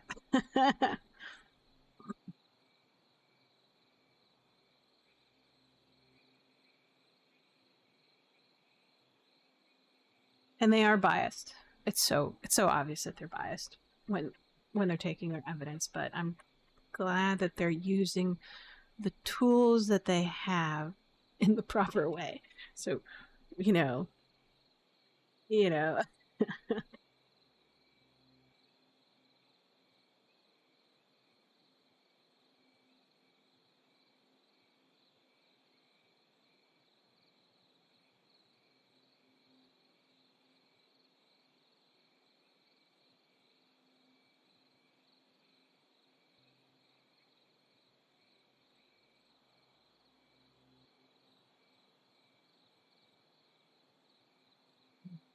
where is it? Why aren't you showing up?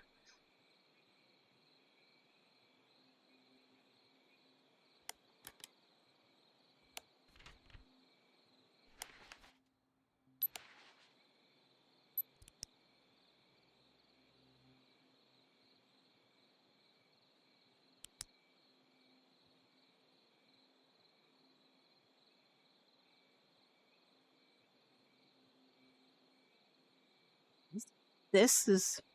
Oh, did I hear Moni sounds?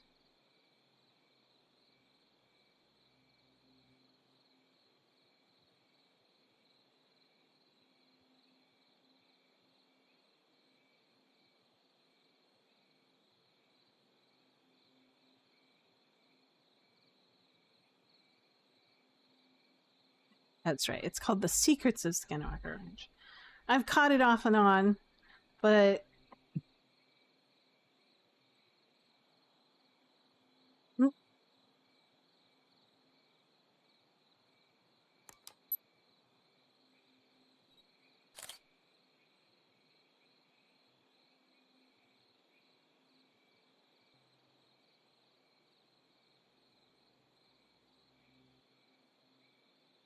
What did it catch?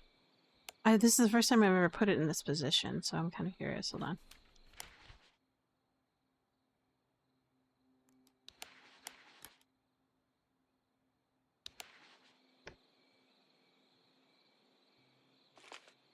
Incredible. A photo of an entity?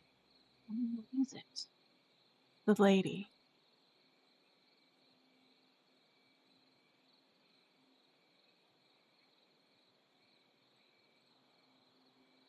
Okay. It's just put it back where it was. This seemed to be the most effective area.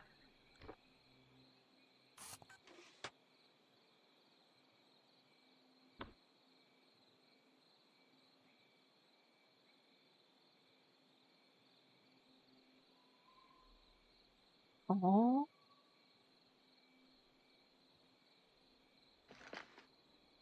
I hear something.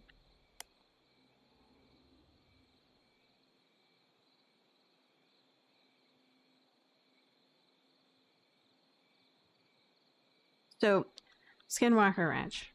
Secrets of Skinwalker Ranch. What fascinated me about that TV show is not really the story of the people and what happens on it. It's more about the tools that they use.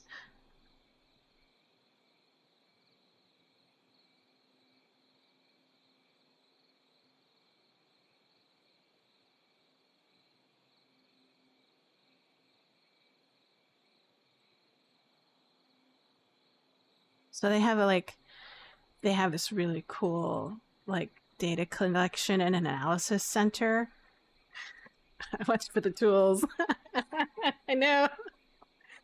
So, but when they first introduced their data collection center, I was just like, oh my god, do they actually record everything that they encounter? That's amazing. So they have this fantastic data set, right? Of visuals, of audio, and then they started introducing different kinds of technology. So like ground penetrating radar, drones, and what do you call it? Handheld oh, mineral and metal measuring devices. I forgot what they're called. It's not like a spectral analyzer. It's called something else. I forgot the name of it. Of course, they measure radio frequencies, right? And they have LiDAR and laser systems that they use to gather data, radiation detectors, and thermal imaging and flare, night vision, surveillance. So many tools, high-speed cameras, right? And they also utilize security and satellite footage. Rock on.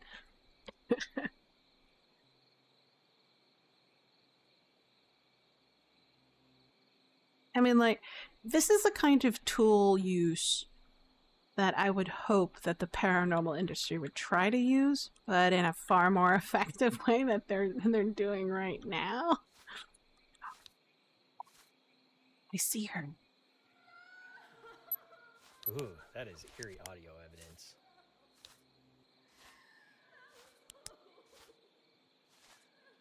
Ooh, that is eerie audio evidence.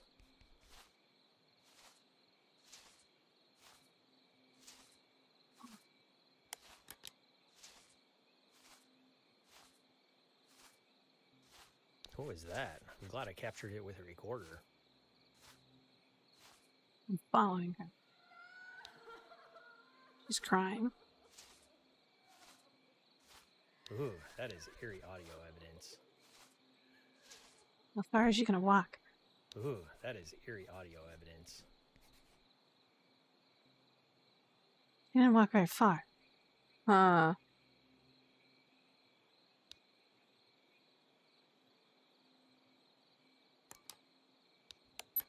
She didn't give off very much EMF.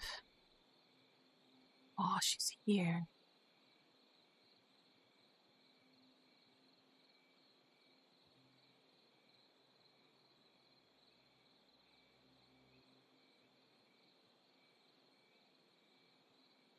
Just dissipated.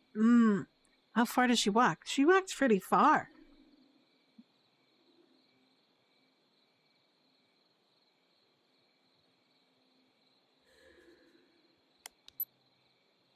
He's around here. Ooh, progress, Ooh, progress, that progress, is progress. eerie audio evidence. Progress, progress, progress. Like progress.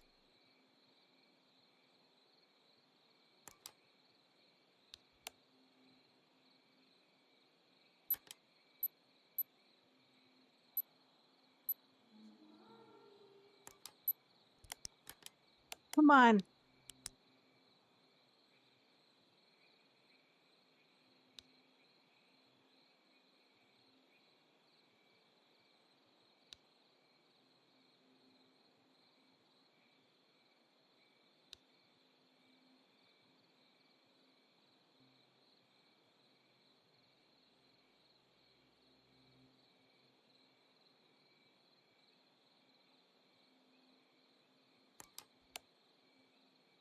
Can we get more?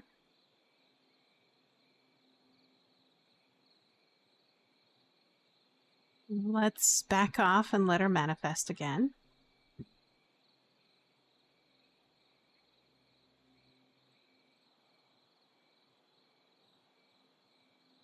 So they also have this spin-off TV show. Again, I watch it for the tools of the technology. It's called Beyond Skinwalker Ranch. So in that TV show, in addition to radiation detectors and thermal imaging, and they also use a new kind of visual radiation detector, which I thought it was cool.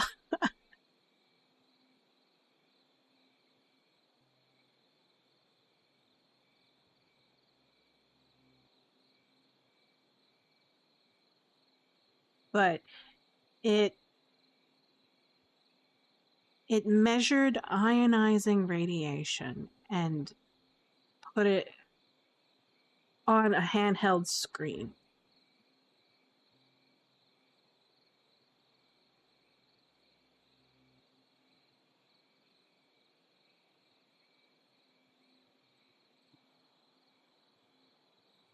So that kind of tool is super handy, especially for I imagine they're going to use it for, like, in real life it's used to detect, like, mining sites, for when you're digging for uranium, or for safety, and also for radioactive sites, nuclear radioactive sites. So, so they probably, like, Washington State has Hanford nuclear waste disposal area. So tools like that are super handy for ensuring safety. I hear manifestation sounds.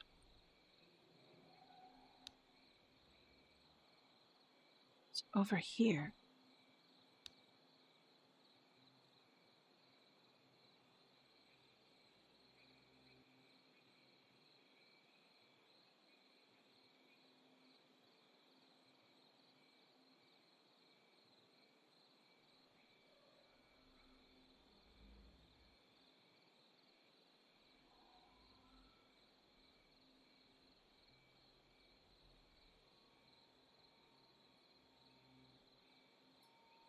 Oh, manifestation bells.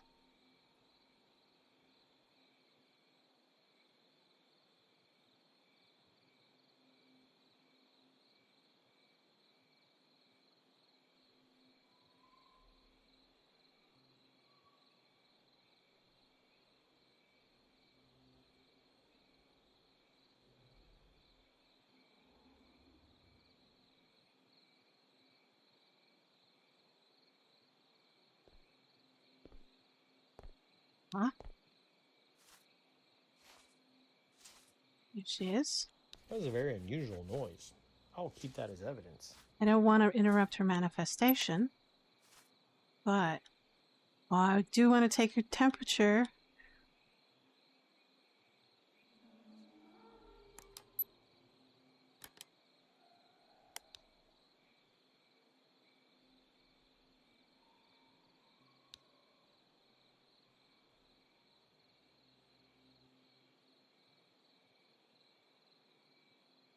These are super light.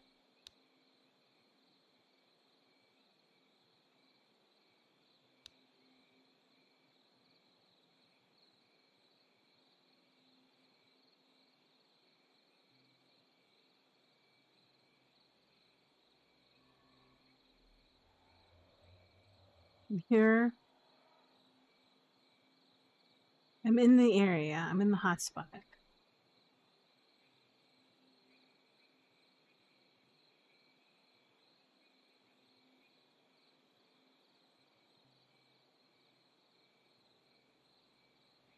A little bit too late on the recorder.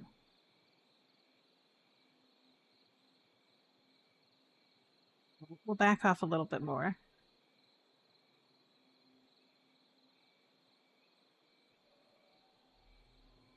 Hmm.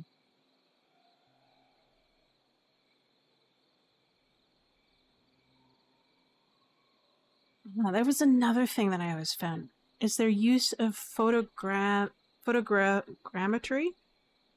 technology. Photogrammetry is mostly used for gaming and entertainment. So what they'll do is they'll take high resolution photographs, either by drone, video camera, handheld, or whatever, and kind of take like a scan, a 3-dimensional scan of an area, and then translate that into a 3D software, and then kind of map it in a digital format. They often use it for like geographical surveys.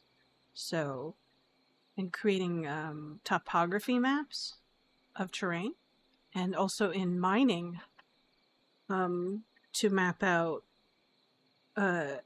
areas for when they are reinforcing or expanding mines.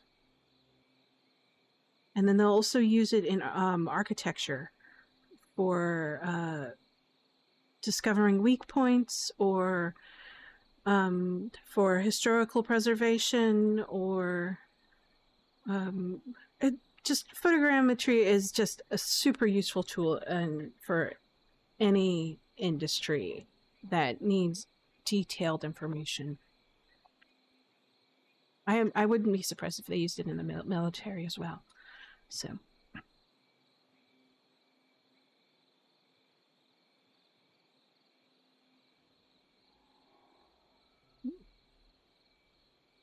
Okay. Maybe if I switch here.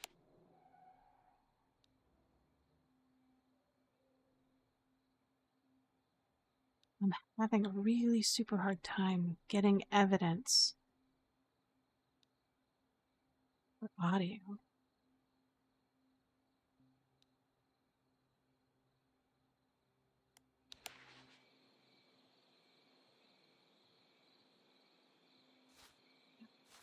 Shit.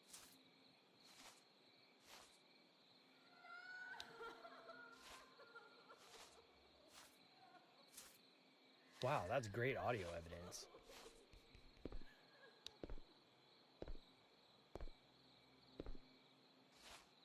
What was that? I'm glad I captured it with a recorder.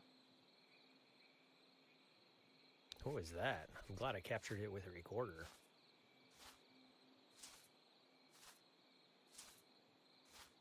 Lady, don't mind me.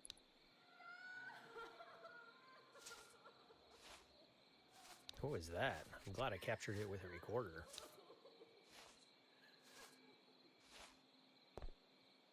What was that? I'm glad I captured it with a recorder. Wow, that's great audio evidence.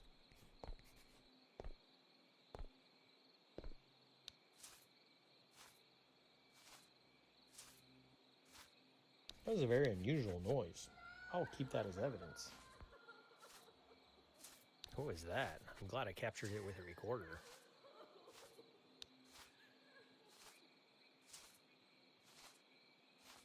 That's extraordinary audio evidence.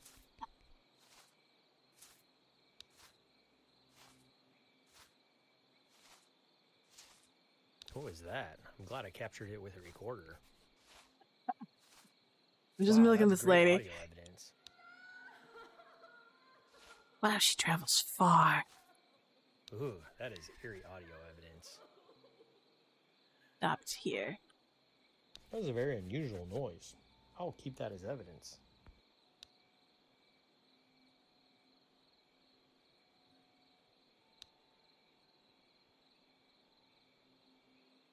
Stick around.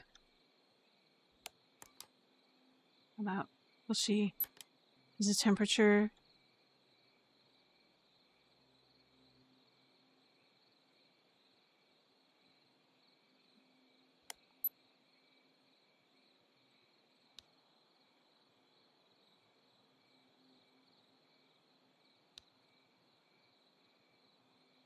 Stopped around here. Okay. What's over here?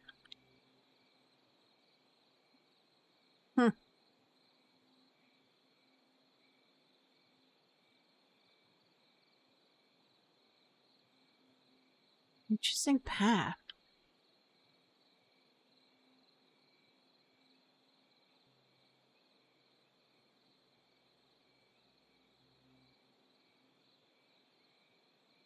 Let's try this. We need more EMF and temperature data.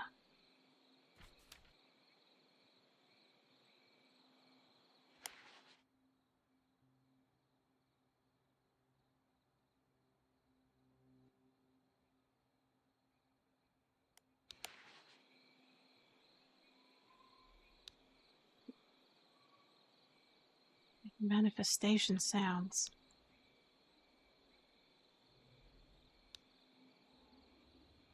You lingering?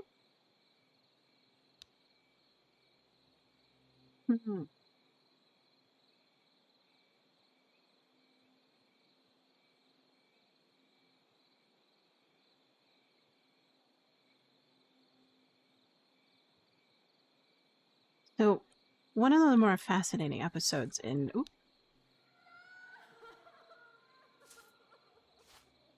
That's extraordinary audio evidence.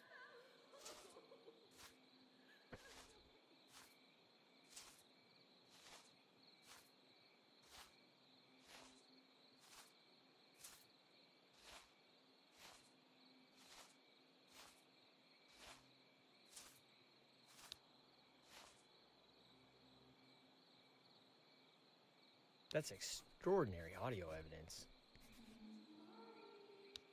oh, yes! I got it!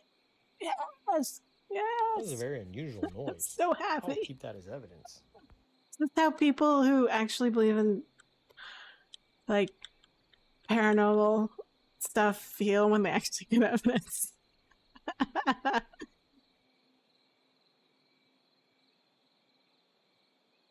Such joy.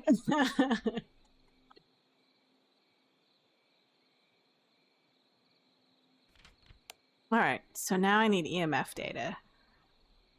I get more EMF from the guy, the boy. So let's stick with these two. See if we can get her to manifest. She seems to be in that area right now. She might move, she might do something else, but we'll listen. Keep an eye out on it.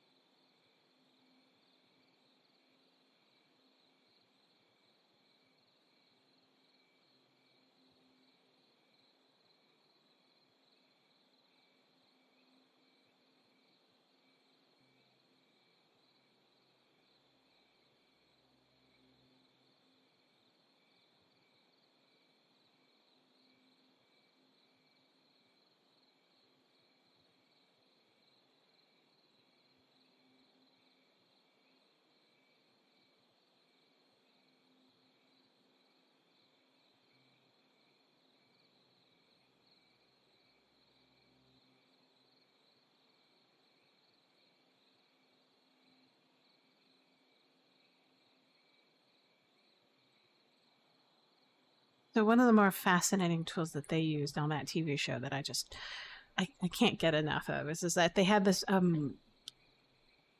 portable brain scanner. It's one of those things. It's like, why not measure the vital signs of people who are experiencing paranormal activity, whether it be UFO or UAP related, or um or ghost related, or even not even just paranormal or supernatural, but also, what do you call it, psychic phenomenon, right? I mean, like, for gosh sake, tools are so much better now that you can collect data. So you can measure people's heart rates, you can measure their blood pressure, their glucose, right?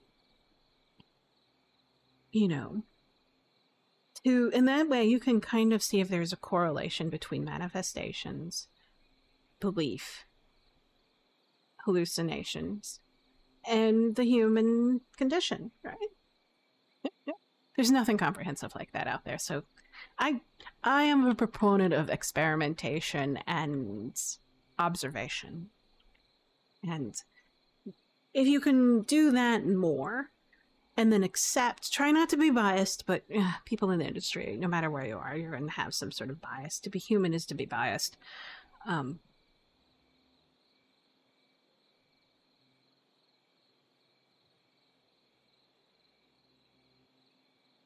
heard some sounds. She have gone back? Because she was walking this way, so she could have been looping back to her other manifestation spot. But this is the furthest I've ever seen her walk. She's here. Hi. She did come back.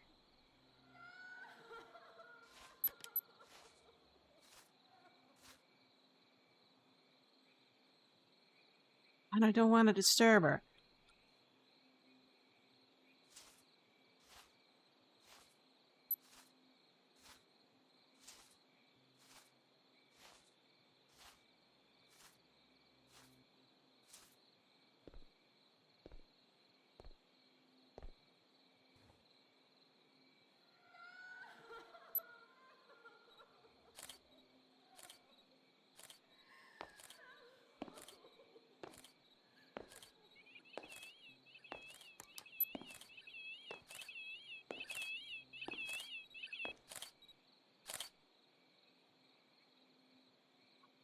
You any kind of EMF signature.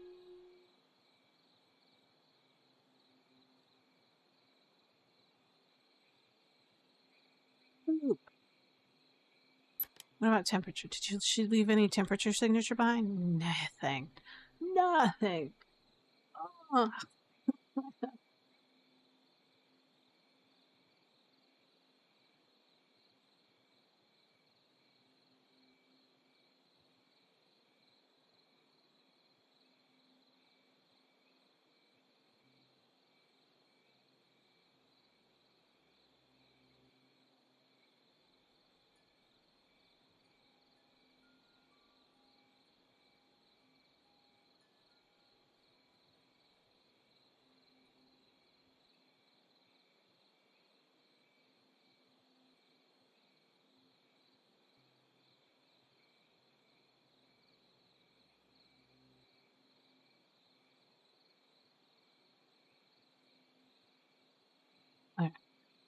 Well, what an elusive ghost. No EMF data, but tons of photos, tons of audio. I think we have enough. Whoops. To give these guys release with a ritual. Let's do that. I'll just come back for it later. And then we can focus on red eyes. Red eyes.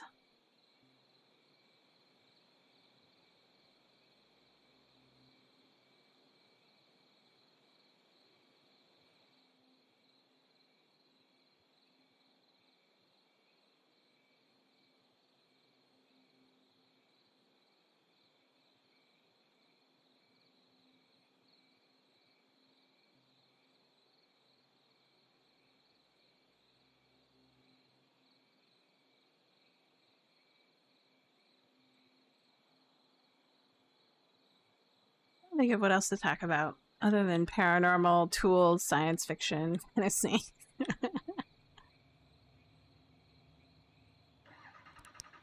Let's see.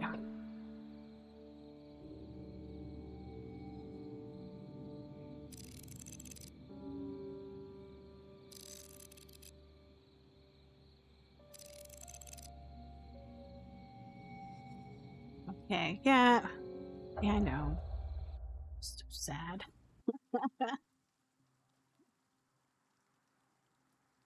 With the spooky game, it's like I don't know what to talk about. What's another ghost hunting TV show that I've watched on and off? Okay, so when October hits, I usually spend the whole month watching creepy stuff because I like it. And in recent years, I've been, well, actually, not in recent years, maybe like half a dozen years ago, I started, it's a Wi-Fi router. I didn't even notice it. It was like, wait a minute, when was this shelf put in? I don't remember that.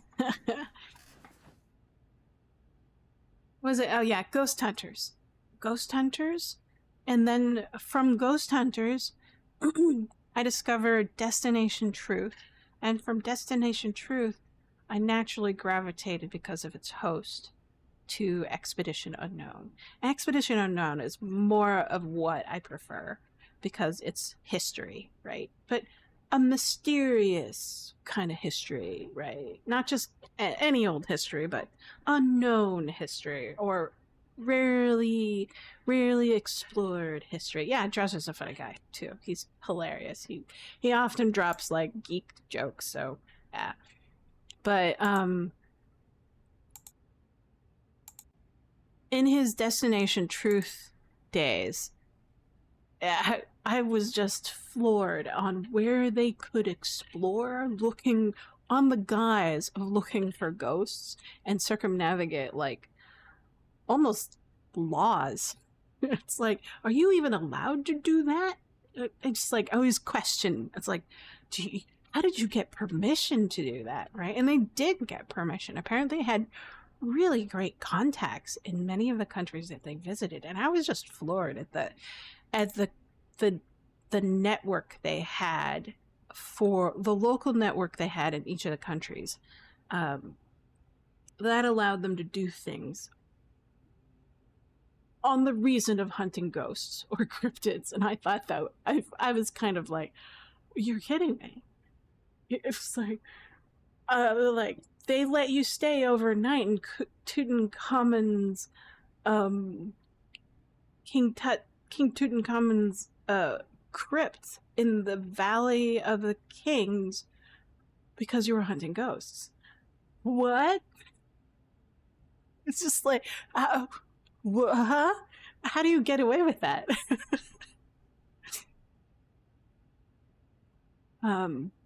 Anyways, yeah. It's just like, ah.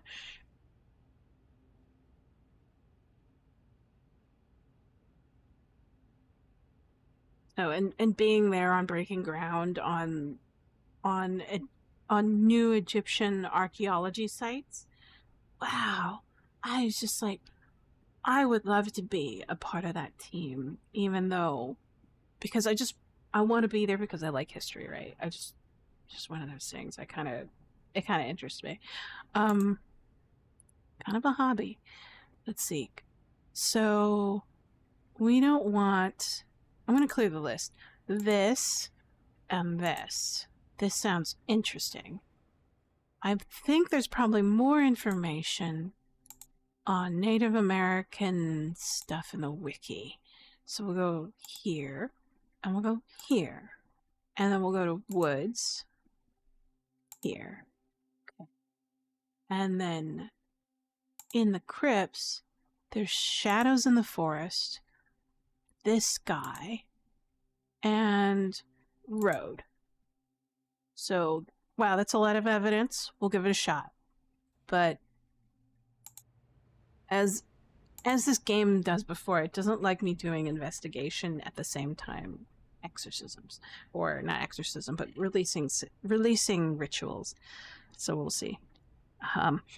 I suspect it would be the same thing. I'm always hoping for something different. That could be the definition of insanity, but we'll see.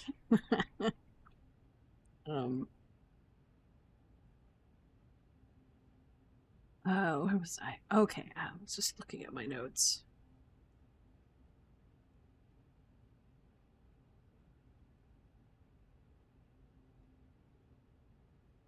All right. I got it. Oh, I should read. I totally forgot to read that portion of the wiki. The woods. This is new. Let's put some ominous music and start reading. Okay. Legend of the woods. The native peoples of the surrounding area have long told stories of malevolent spirit capable of possessing those who find themselves in peril. When men find themselves in desperate for survival, where they must turn. I'm recursively reversed. Start over again.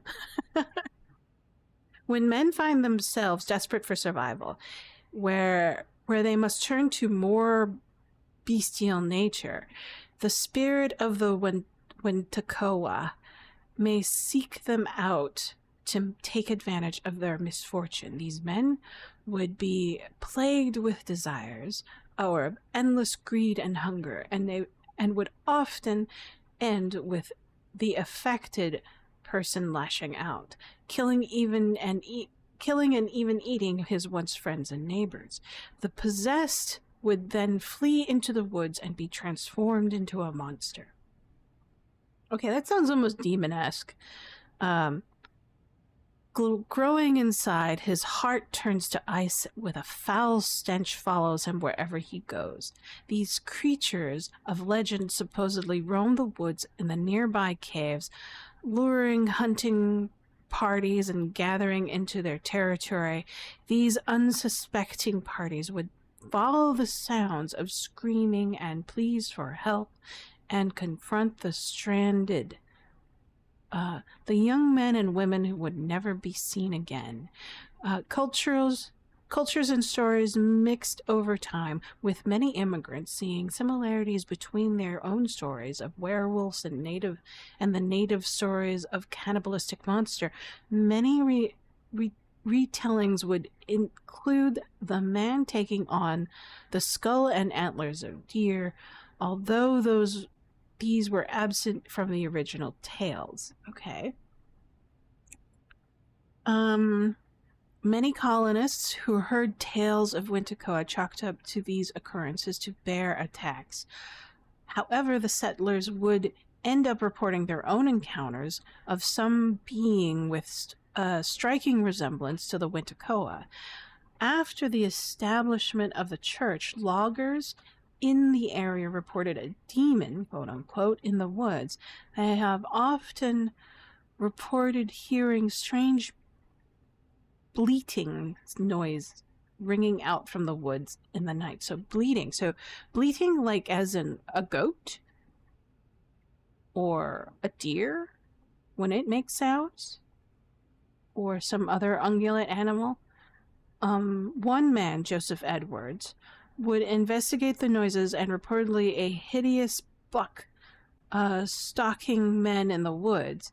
He was widely disregarded by any sort of authority, but the church warned it was an omen of sin, and advised those who heard noises to pray to the Lord until all thoughts of the beast in the woods fades away. Interesting. Okay. Alright, we got it added. I mean, like, the question is does that qualify as a demon?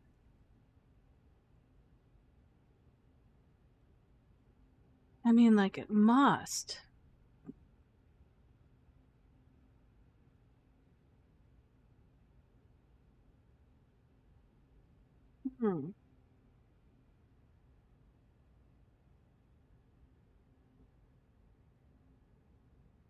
Does that contain different evidence?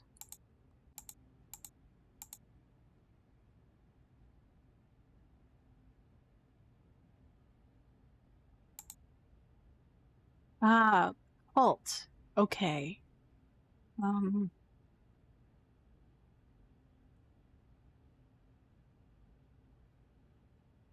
Cult tried to summon a demon. Believers has evidence of cult. Legends of an entity in the woods. Okay, so we have half red eyes and half possibly demon. Ah. Let's take a look at the email. Pair of red eyes. Cult in the woods. Okay. So I'm gonna knock down 2 of these. No, let's knock down 1. And then make sure that we have red eyes glowing in the dark. Because I want to make sure I get enough evidence for that guy. Wiki. Crypts. Shadows in the Forest? No. No. Oh, it's an archive thing? Oh, this thing. This thing. Aha. Okay, got it. Well,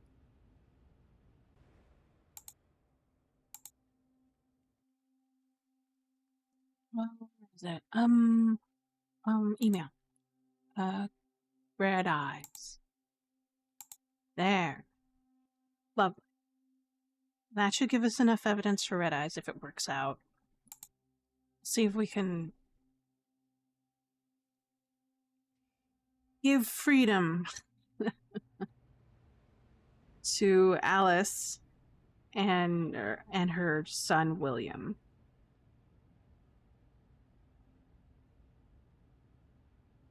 I don't know if they'll let me. I might have to do it one at a time. I'm betting I'll have to do it one at a time. We need at least the temperature and the EMF to find the relic. And then it's a residual.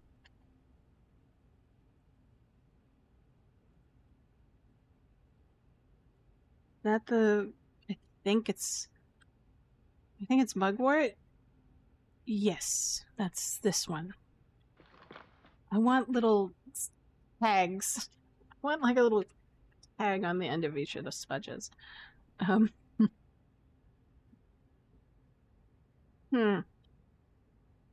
right. Let's get in there. I'm suspecting that I can only do one releasing ritual at a time. So we'll start with Alice, and then we'll do Tim.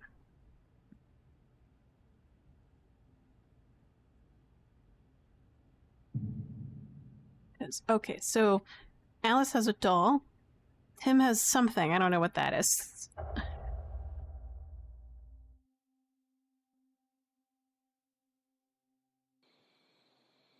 I'm working towards.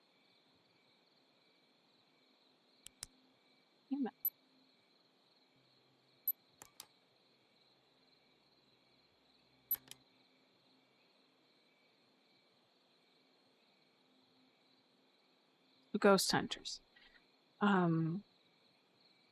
They were well underway before I discovered them on, I think, streaming TV, right?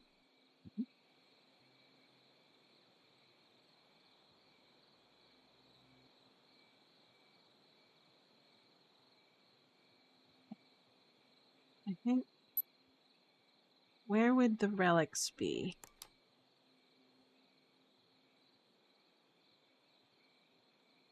So she manifests here sometimes, and then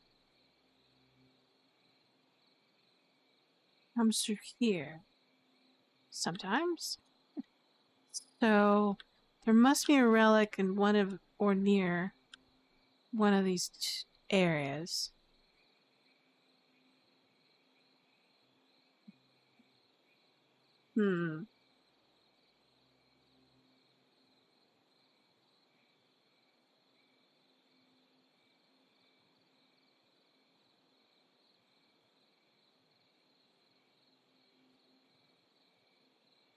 Wait, wasn't she? dumped somewhere. Ah. Aha! This looks like... What is this, a blanket? These lights are acting funny. I should continue investigating. This is my primary way of milking EMF XP, and that's finding relics. The EMF meter should not behave this way. This is paranormal. We have a blanket. Alright, so... Where was Tim's body? Or not, yeah, Timothy's body dumped. It was next to a river, right?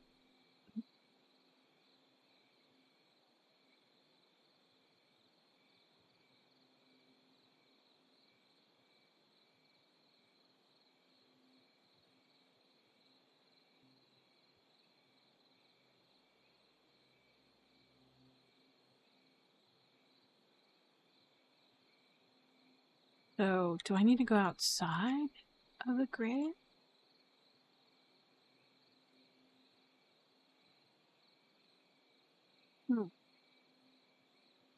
There are things here.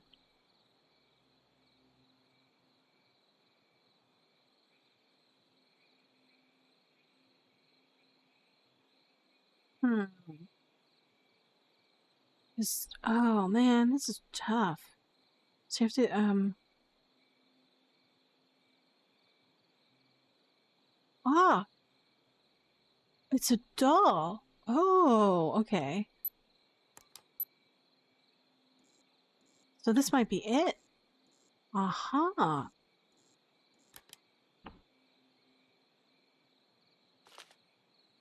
So we have a doll and a thing. So, and this must be where her Alice Williams' body was unceremoniously dumped.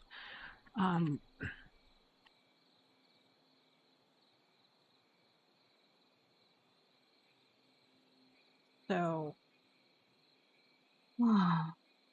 so I have both. Let's try to see if this works.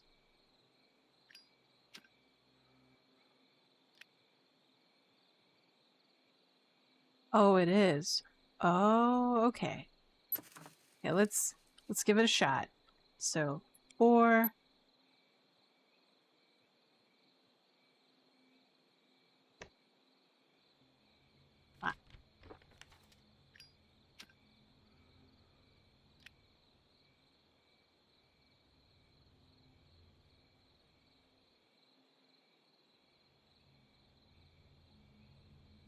We got Timothy Williams. I would like to acknowledge Timothy Williams' presence.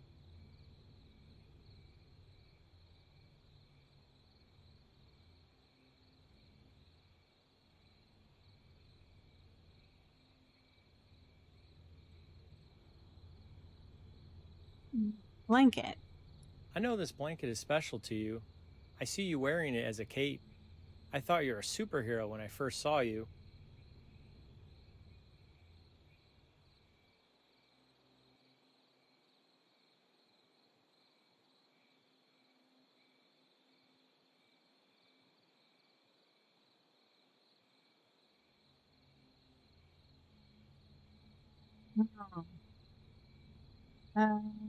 Confusion, probably. It is probably very confusing why this happened, but your mother would love for you to take a break from playing and visit with her a bit.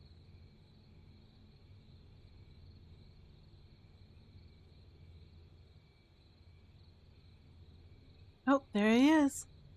Hi.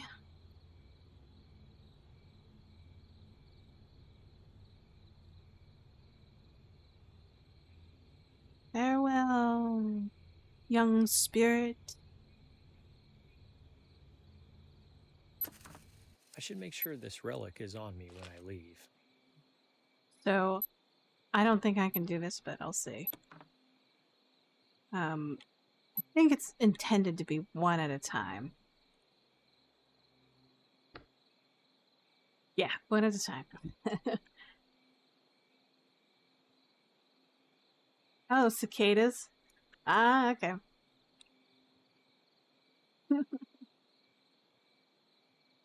Cicadas are loud.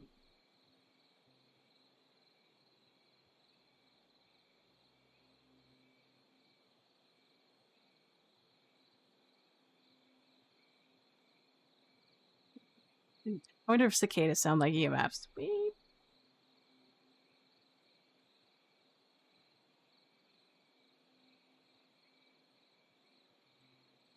So we can only do this one ritual cleansing per session. So we're gonna leave, we're gonna come back.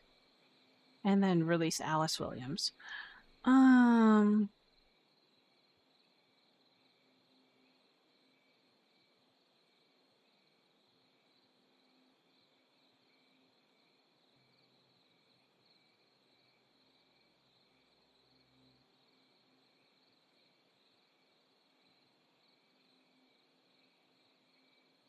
Oh, Alice. Alice, Alice, Alice.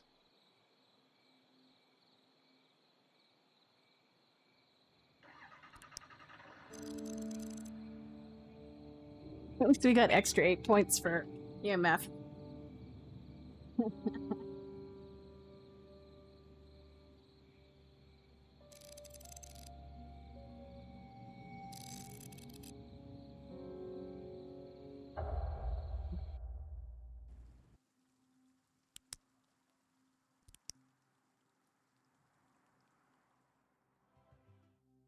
Next up, we're gonna do Alice. So need that one, need this one and this one.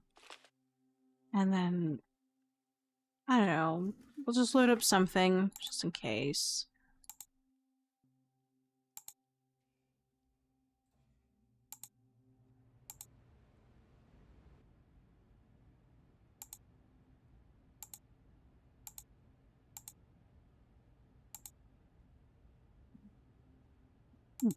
There you go. 2, 3. Well, that should be good enough.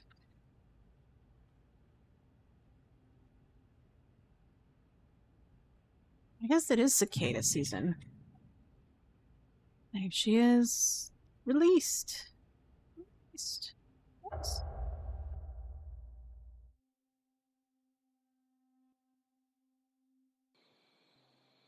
Feels like I'm really accomplishing something here. I believe I have more than half the ghosts released here at the church on Spruce Street. Good job, Conrad.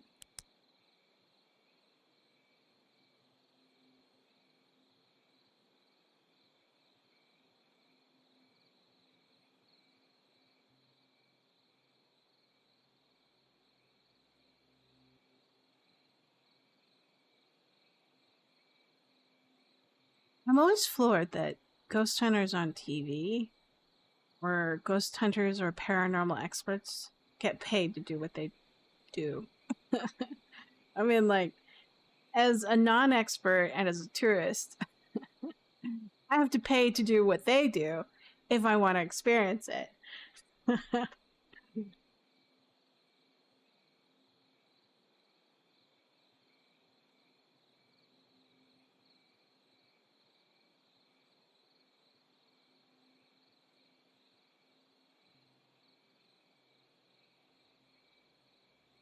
Somewhere around here.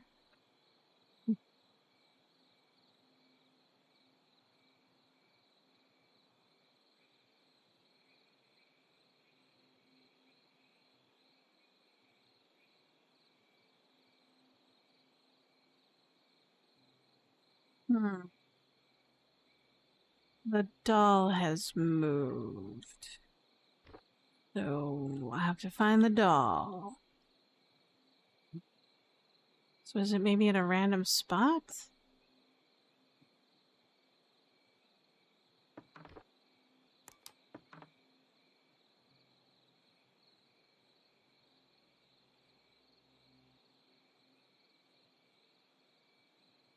Yes. Okay, there it is.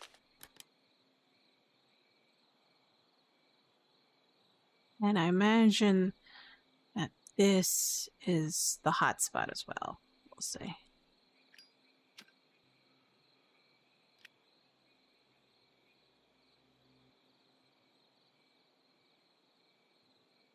Yes, right here. Hi,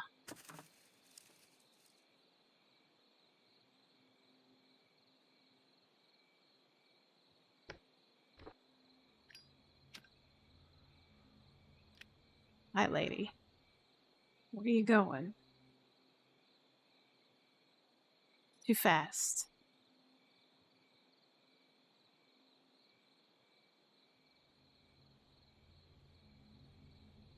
Alice Williams. I'd like to acknowledge Alice Williams' presence.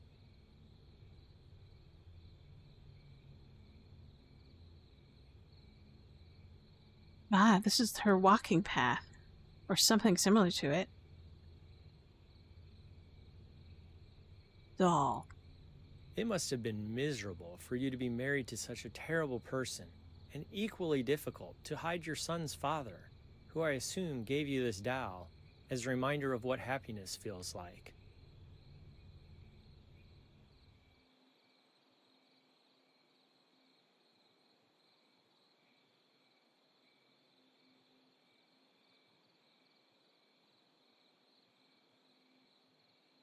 Get my 10,000 steps in pretty quickly with these ghosts.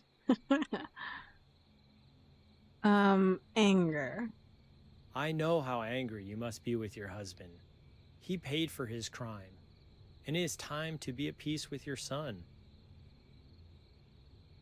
Oh, hey.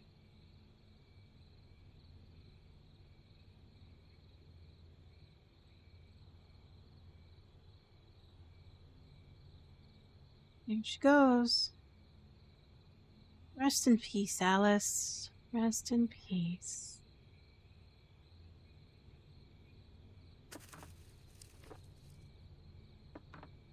I should make sure this relic is on me when I leave.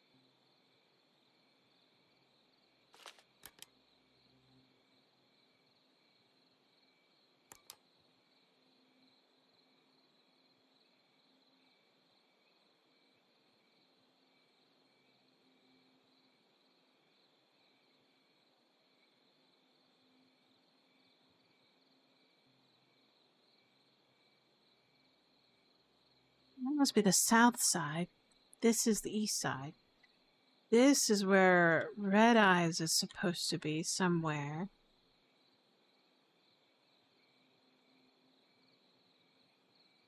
I'm not gonna risk it. I wanna get this release check mark.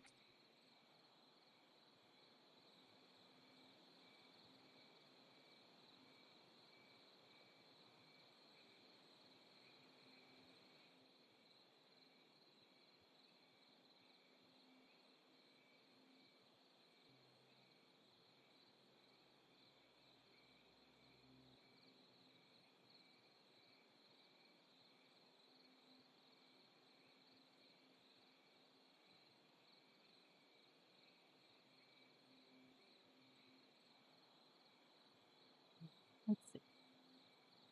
Get on, little doggy. It's so nice to coming to a closure for this. We got 2 more entities to release. So Red Eyes, and I'm gonna call them the Winterkoa. I think I'm pronouncing that correctly. Woman in White. Return to the office. Thank you very much.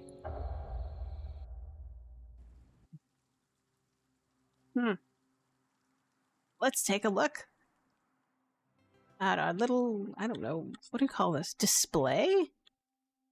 Ah, look at that.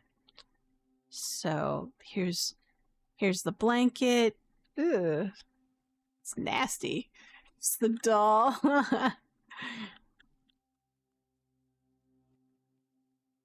And then there's the cup. Props of, what does this say? A shadowy figure looms over the balcony. A mysterious figure is seen adjacent to a lit candle. A spirit of what appears to be a child. Okay. Woman in white. All right. Woohoo! Progress. Can I? This is Beth. Can I? No. I always like it when little things are supposed, work and don't work. 329. I think we have enough to get the Paravox, which I don't think we have. I should double check before I accidentally buying more than I need. So yeah, let's try to get the Paravox.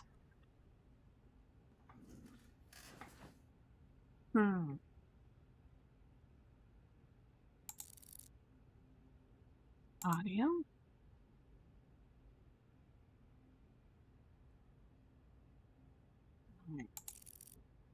Oh, yeah. And then we'll load up on Red Eyes and Cults. And then we'll go to the archives and load up on more cultish things. No, wait, we want less. Because we want to focus on Red Eyes. And then we'll try to get tangential stuff on the other thing. Patience. Church. Grips. He's Shadow in the Forest.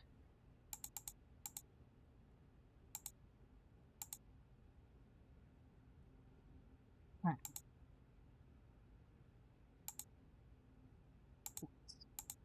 That's just extra stuff. Okay.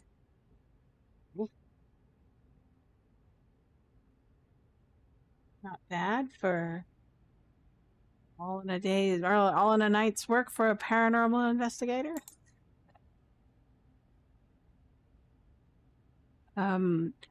We'll start off with this and this. And then I really want to make sure I get EMF.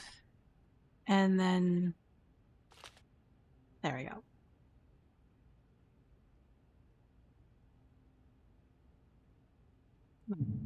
Head into back to the church.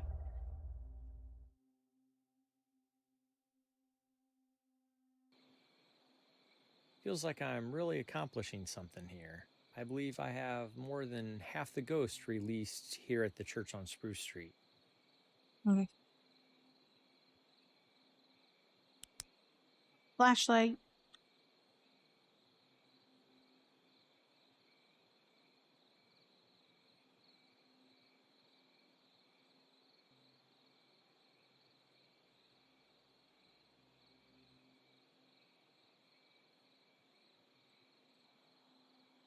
So I need to find the entrance to the woods, and then that is the spot we're going to try to examine. I think it's this area over here. Because I've often picked up noises while trying to find the lady from here to here. Something like that.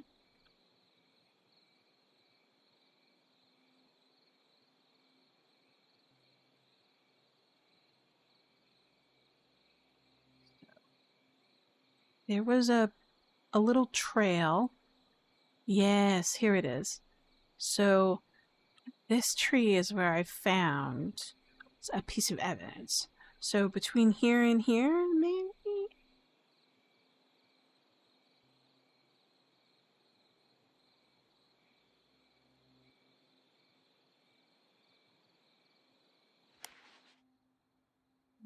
No, this one.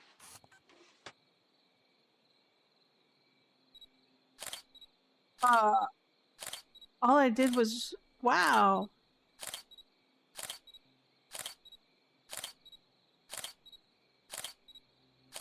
He's like a shadow.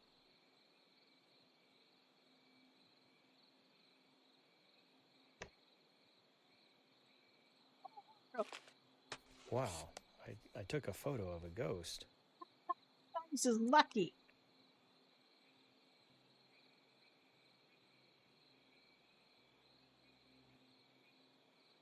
Cool.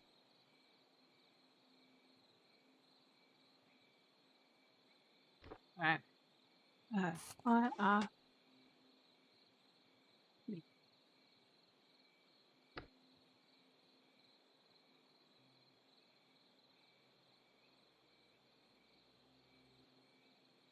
Okay.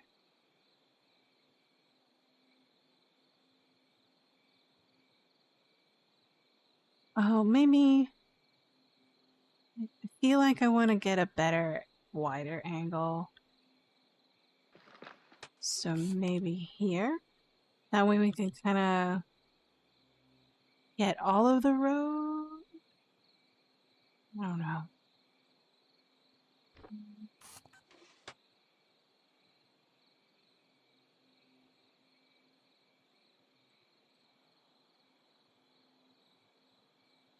Yeah, that's good. That's great. All right. Yeah, I like that. That's nice.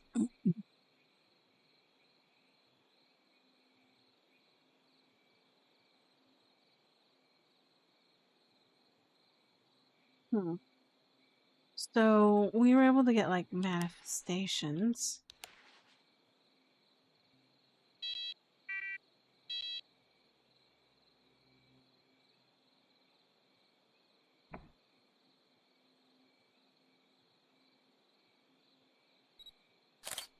Ah.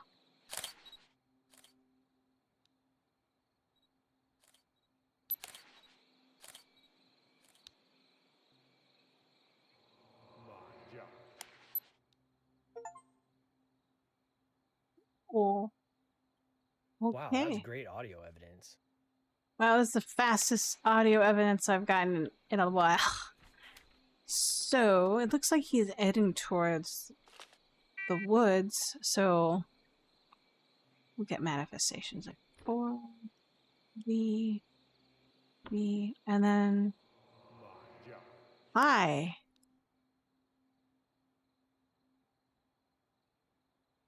Ooh, that is eerie audio evidence. We need more temperature and audio. He's definitely on that road.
What else do I want?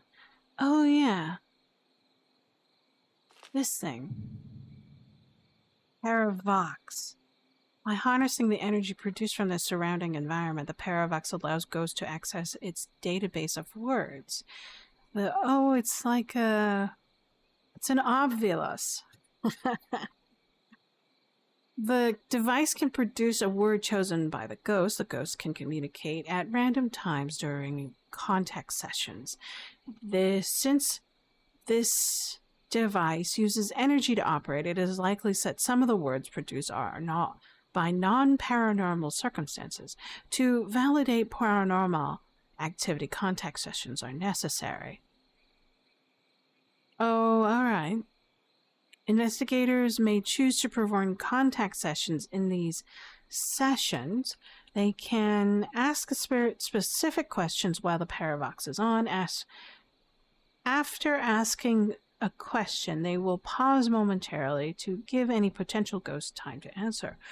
If multiple direct answers are given, are given to very specific questions, it is safe to conclude that the responses are paranormal evidence. Okay.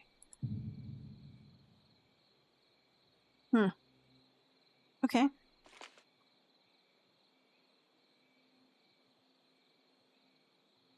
We'll give it a shot.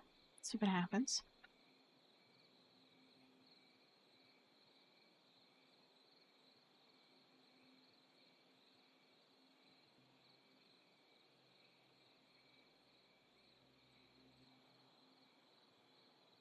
But I'm kind of glad because I was hoping to find enough audio evidence and photograph evidence to fill out that ghost's profile, so that's good.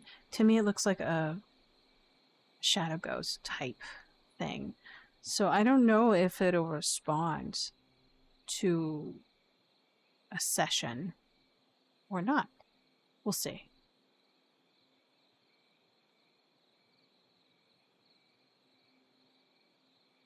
Oh, I forgot to turn it on? You're kidding me. No, currently.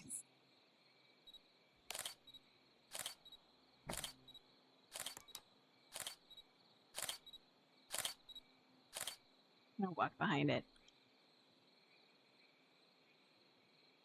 We get EMF? Nothing. Oh, here we go.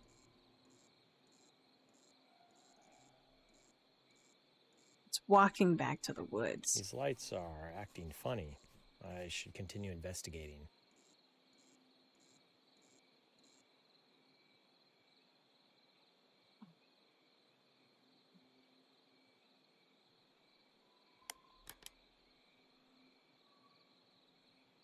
Is there anything you'd like to tell me?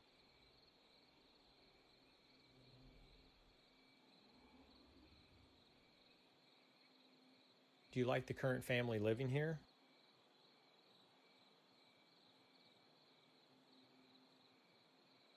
Is this your home?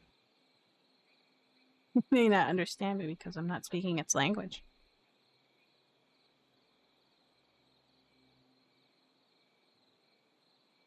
How many people are here other than me?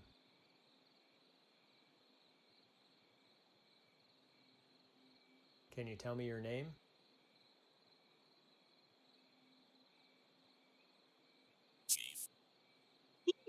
Incredible. I really think this ghost is trying to tell me something. Is there anything you'd like to tell me?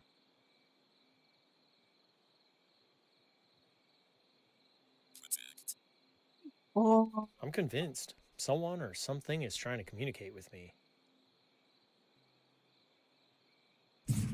God. That's cool.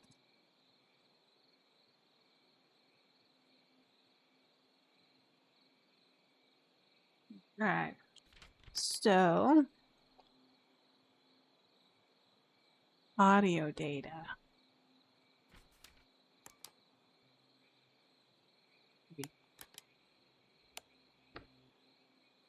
So this might be an intelligent ghost. Let's grab that.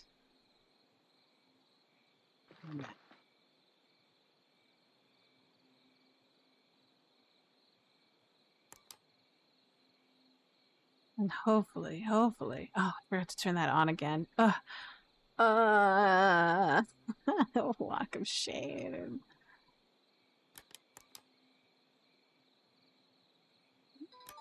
I don't need this.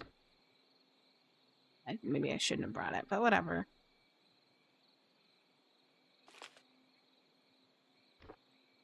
On B. There.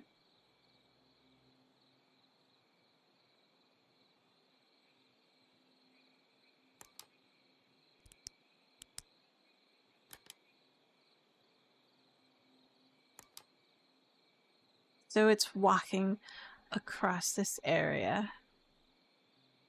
To and fro.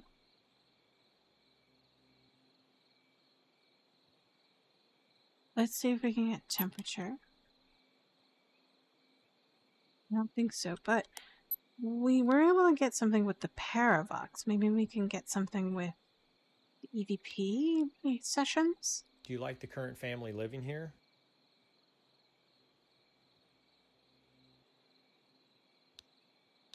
Do you like the current family living here?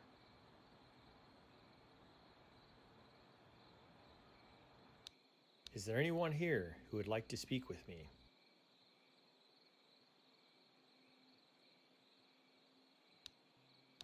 Is there anyone here who would like to speak with me?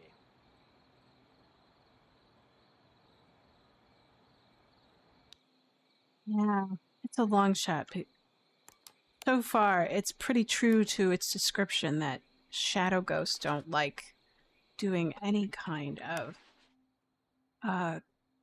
EVPs. So we'll stick with the paramic.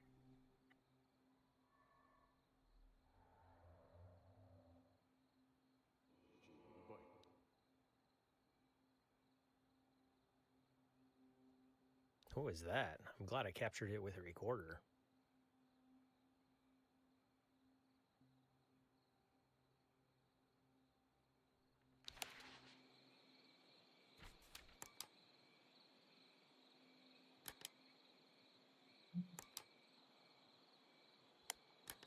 I mean,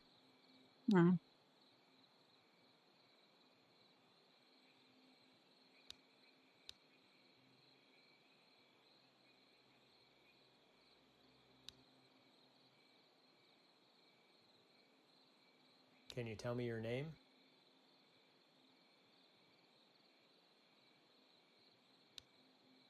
Can you tell me your name?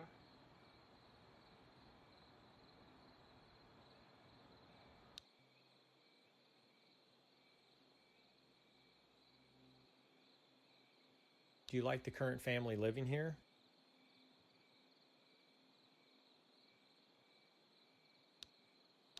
Do you like the current family living here?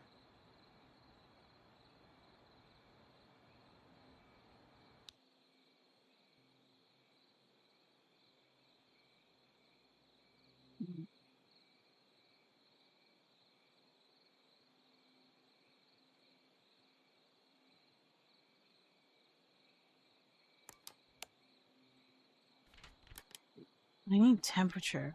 Dang. So hard to get temperature.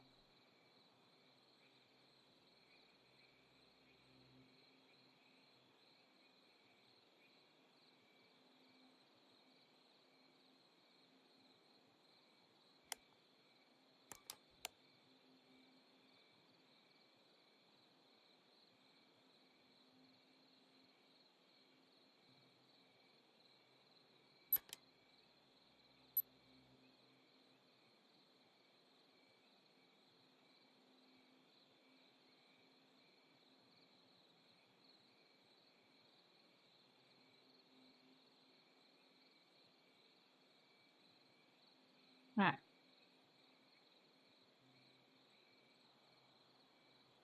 This auto camera is my saving grace. It'll help me with manifestations.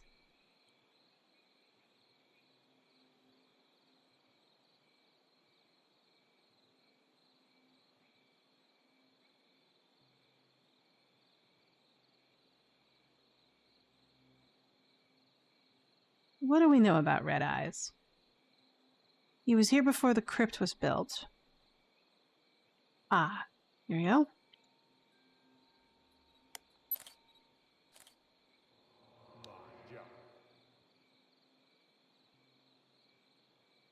Ooh, that is eerie audio evidence.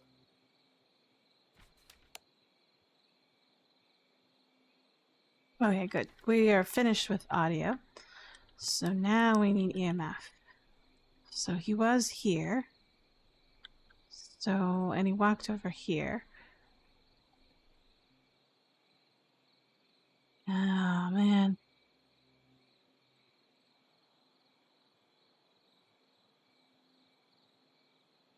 So hard to spot, too, because it's totally dark. Even with a flashlight, it's totally dark.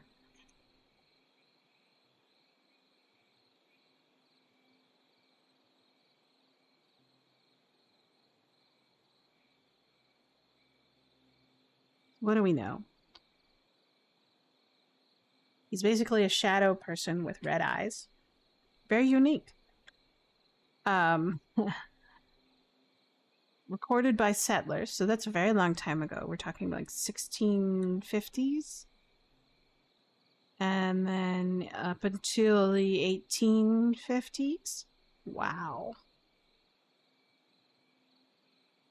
And then according to the Paradox, he's there to protect. Right?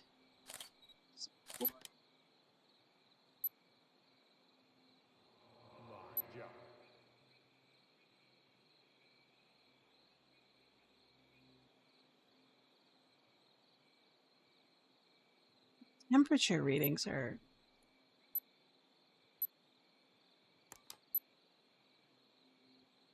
Wow, slim pickings.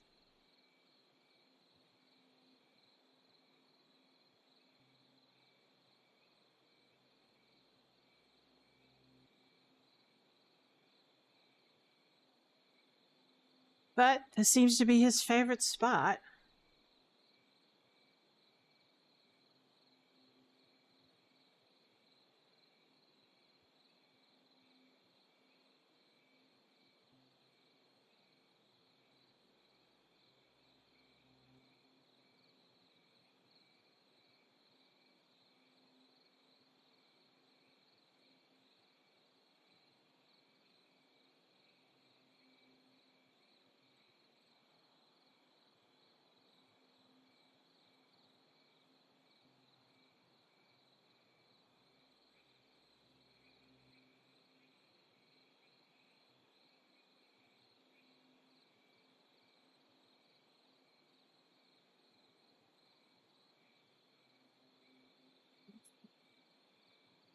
Wow.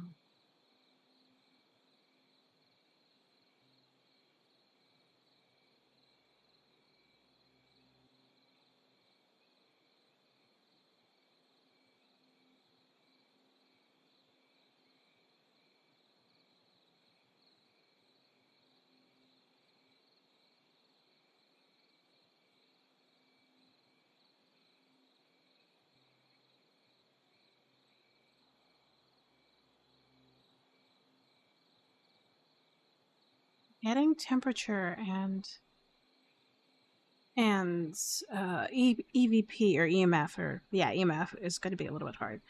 So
guess we could go into the forest and try to find things.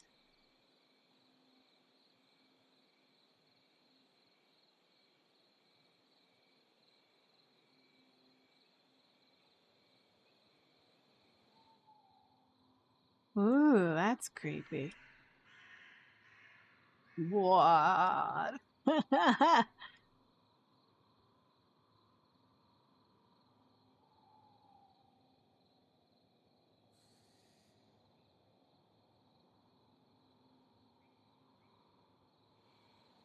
Okay. Oh, look, there he is again.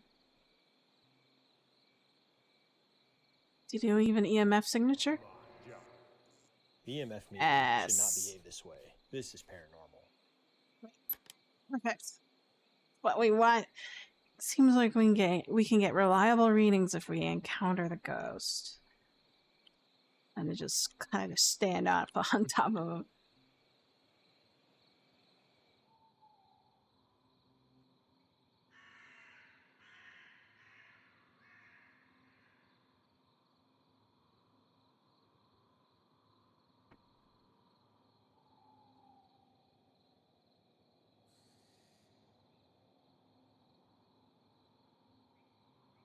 Something breathes in. It's kind of creepy. It's a deer. Oh my gosh, it's a deer. It's a female deer.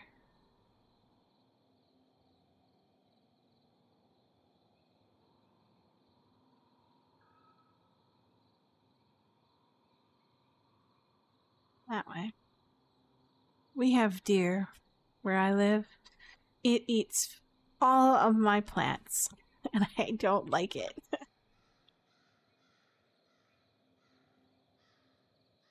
I have to find plants that deer do not like.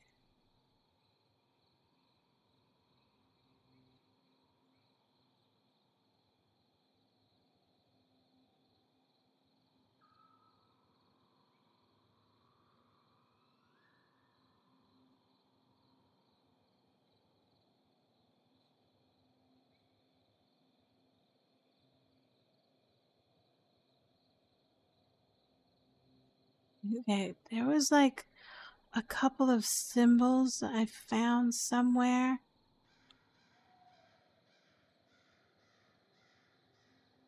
Problem is like, I haven't got a clue where they are.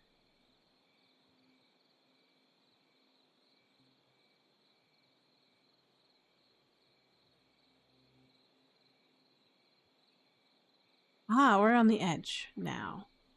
So I need to head back to see if I can get better evidence or find that glade at one point.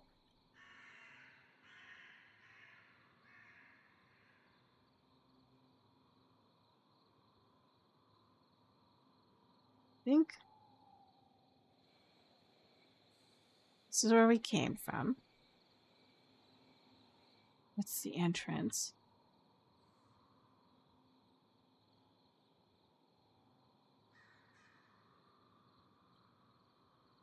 Yeah, nope.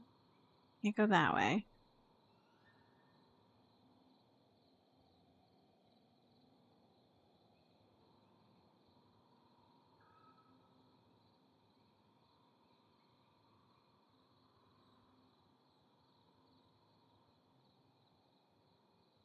Hmm.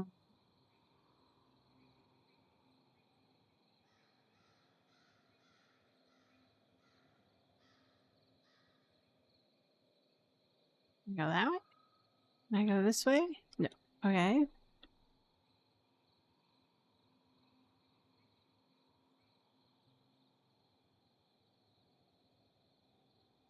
Aha! This is what I was looking for. So we'll do any EMF so we'll walk this way. Aha! Okay, this is the evidence. This is where I found another piece of evidence.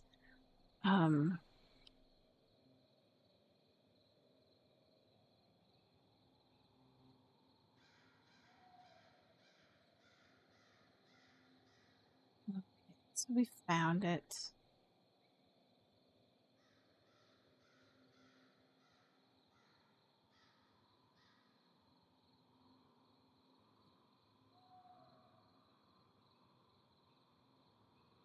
It's quite some distance from the entrance. Hangar, right? Okay, got it.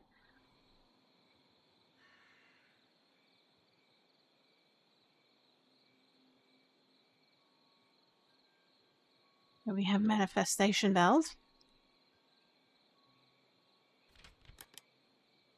Okay, now we need temperatures, so we'll focus on that.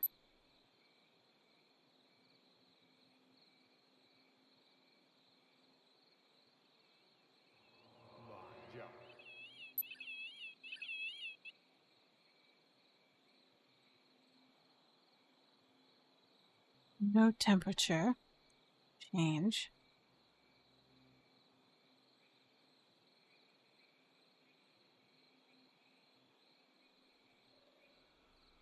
That kind of freaks out at close distance.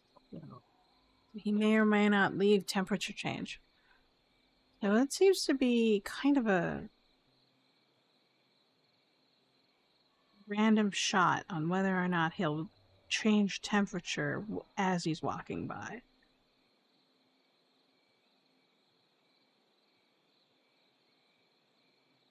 Hmm.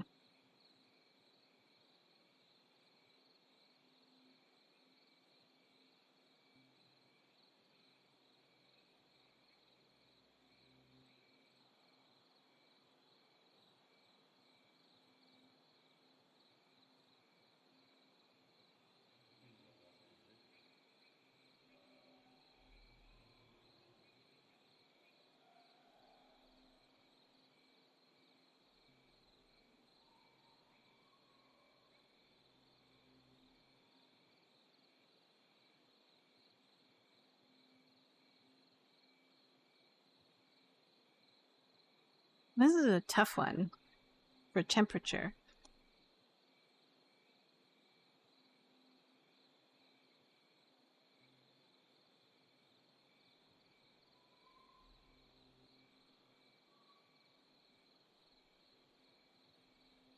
I kind of wish I knew more Native American ghost stories. I just don't.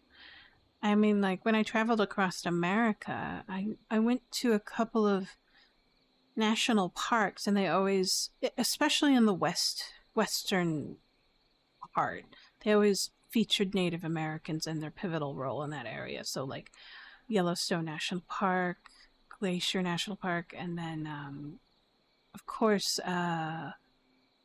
the battlefield of Little Bighorn.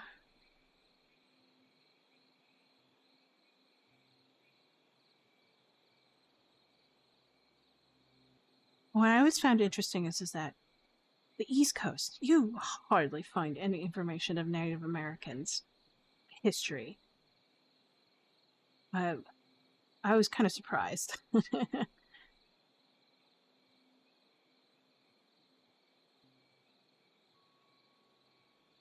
I guess most of their history is probably tied um, with their tribal lands. So if you want to learn history, maybe you have to go to their tribal lands.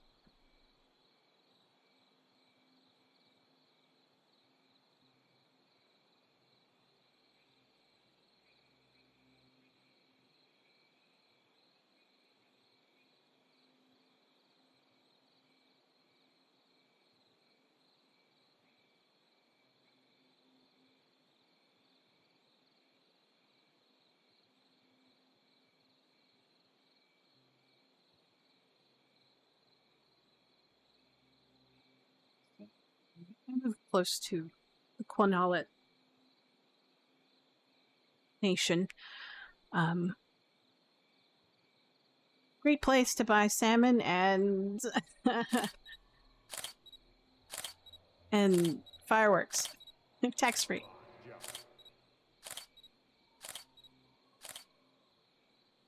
No temperature. EMF? No EMF. How interesting.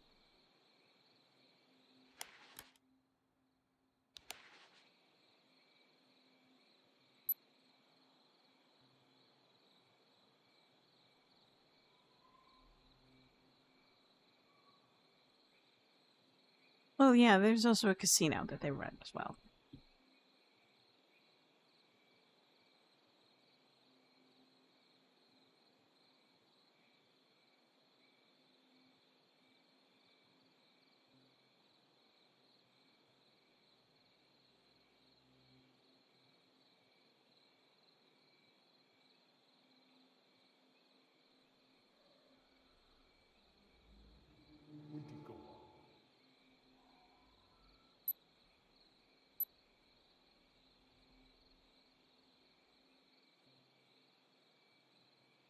But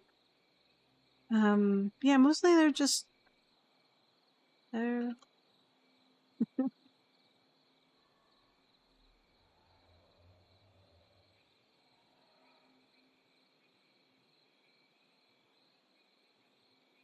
okay.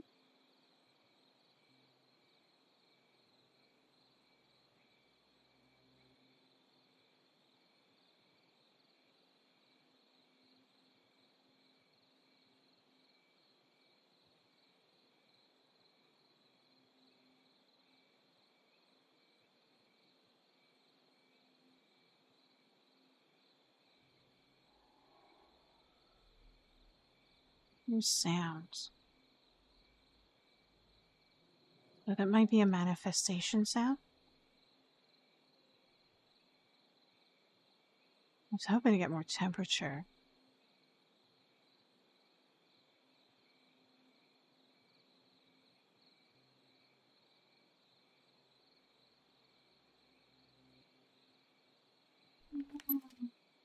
Let's try the woods a bit more.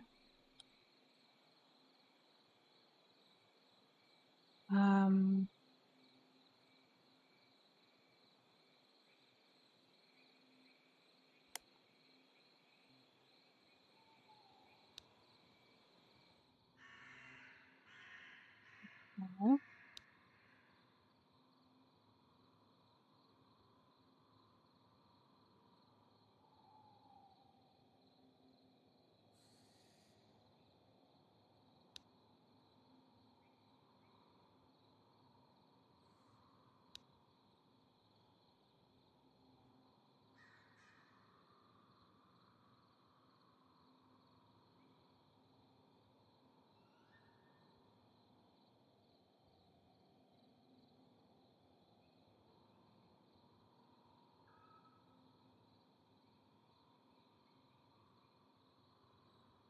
Should we go back to the summoning spot?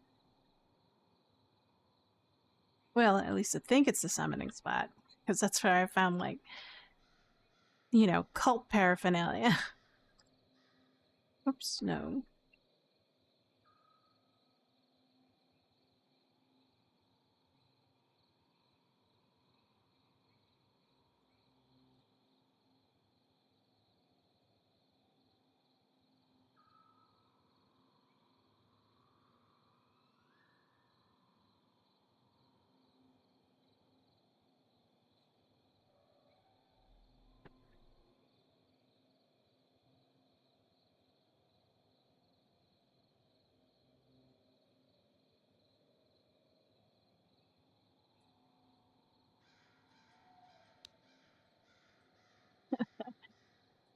What does a demon sound like?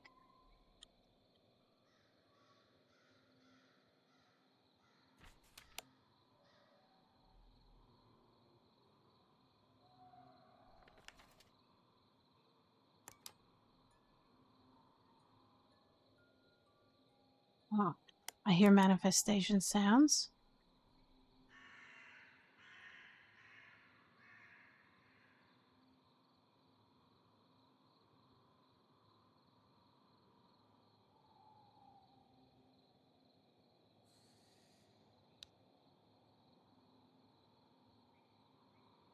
It's creeping.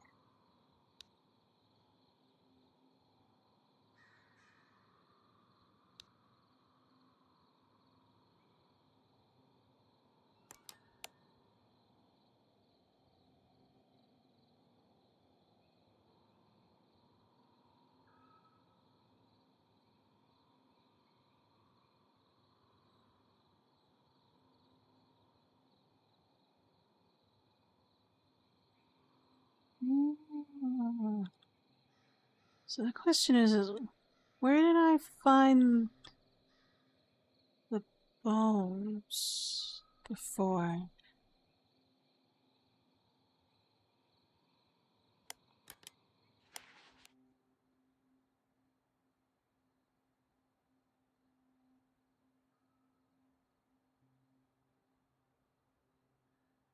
Hmm.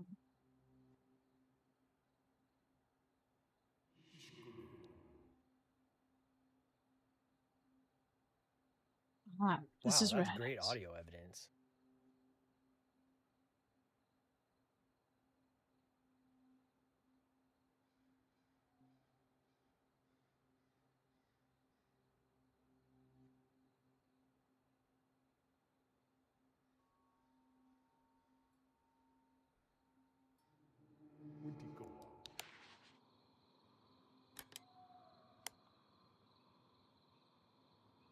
Okay, that's why I'm hearing it. Okay. I'm pretty close to the road. Okay.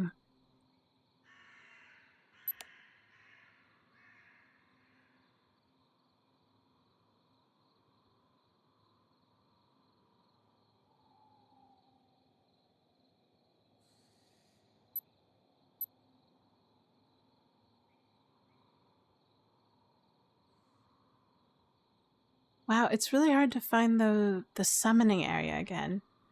I'm having a hard time finding it.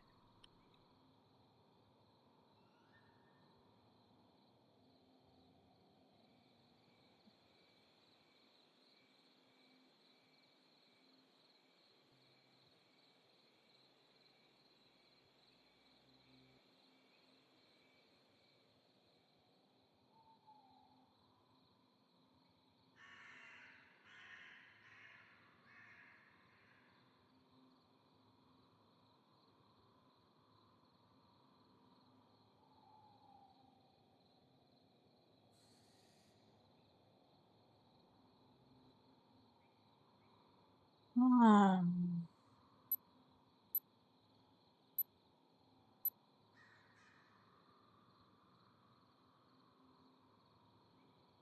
aha! Here it is.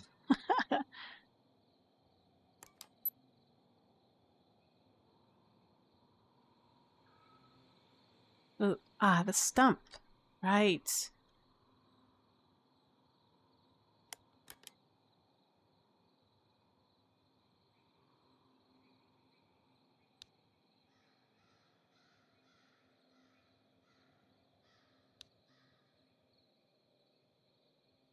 Is there anything you'd like to tell me?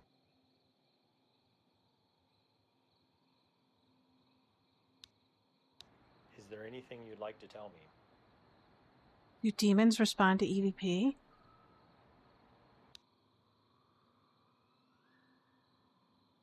Do you like the current family living here? What an odd question. Do you like the current family living here?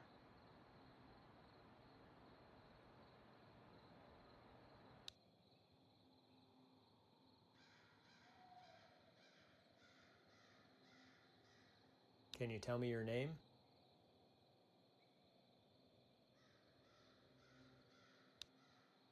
Can you tell me your name? Hmm.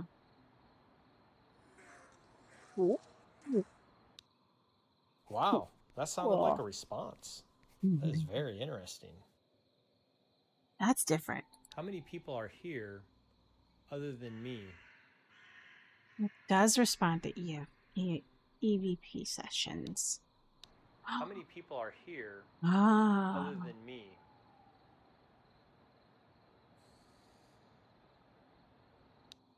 Do you know why I'm here?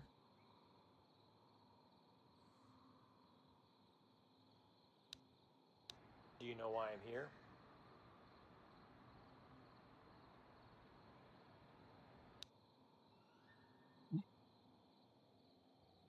Cool.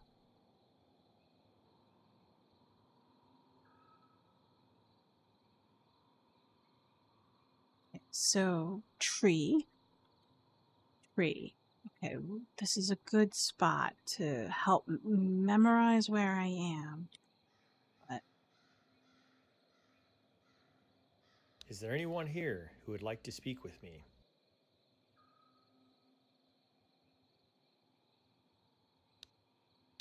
Is there anyone here who would like to speak with me?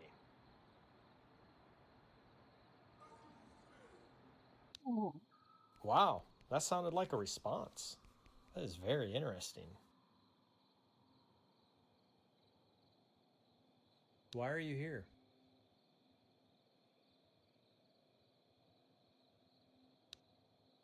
Why are you here?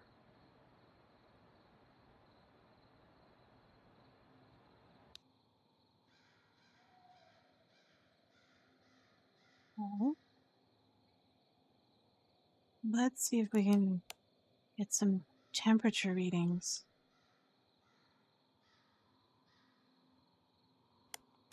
Maybe a bit more EMF.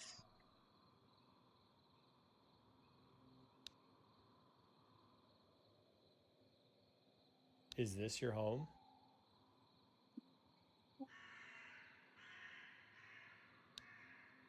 Is this your home?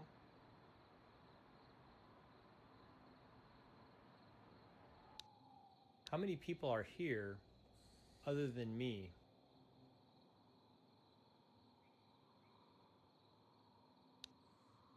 How many people are here other than me?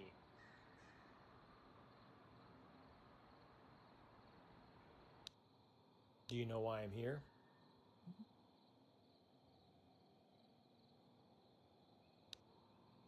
Do you know why I'm here?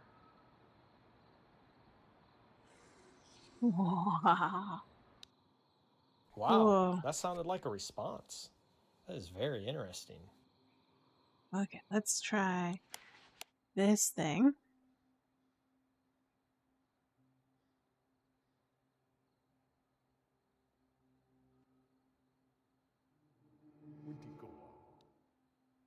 Oh, okay. I'm picking up the Ooh, that is eerie audio teeth. evidence.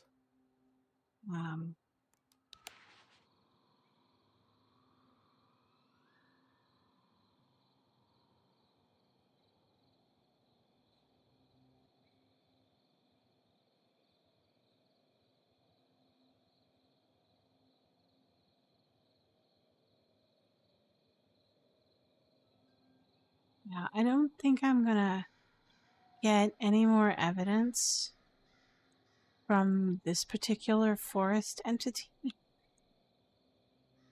But we'll see.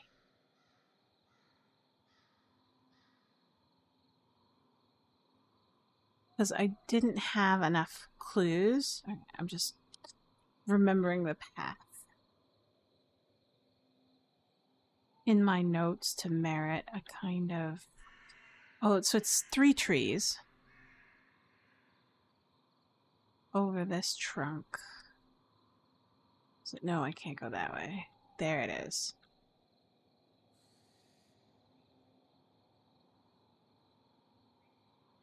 I'll try to remember it, but knowing me, I probably won't.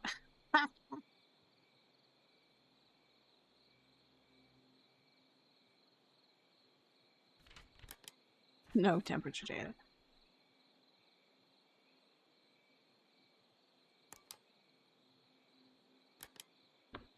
I need to look at the camera in order to collect the Incredible. evidence I of a captured ghost. a ghost on film.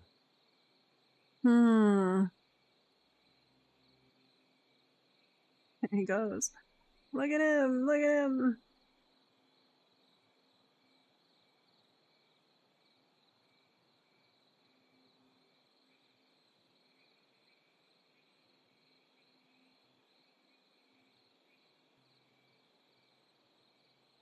Steve, let's give it one more try with the temperature.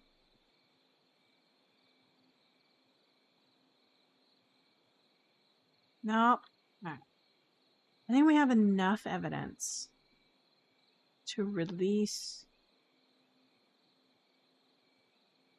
the chief. I'll call him the chief. Red Eyes. That's right. Red Eyes. His name is Red Eyes. Oh, maybe we'll do that.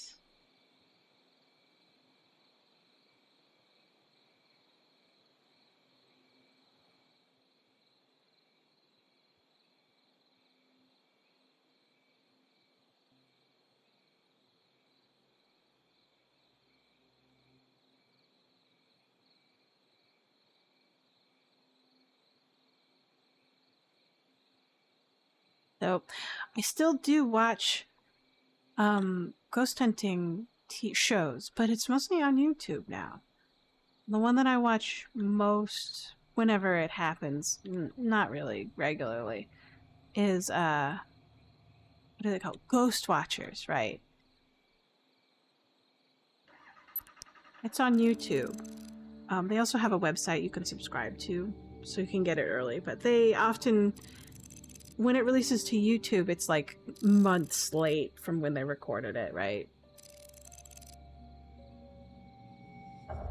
But I really like that show only because it's one guy is a believer and the other guy is a skeptic, right? And I like that kind of dynamic. So to have both a skeptic and a believer on a TV show when it comes to, instead of just all believers, because it's like with Ghost Hunters and that TV show, or even Kindred Spirit, everybody has a fundamental belief in ghosts, else they wouldn't be there and trying to find them, right?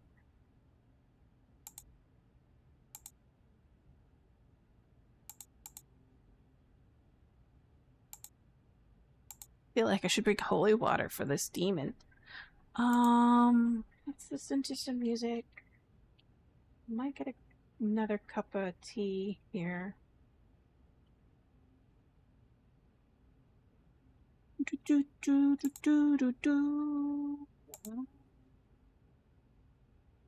Let's go up here.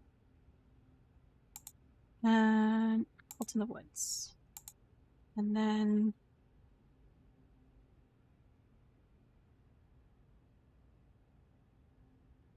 oh yeah, there was the one entry in the wiki. This what? And then we should learn about demonology because we're about to encounter what? Alright, demonology. I think this is a demon.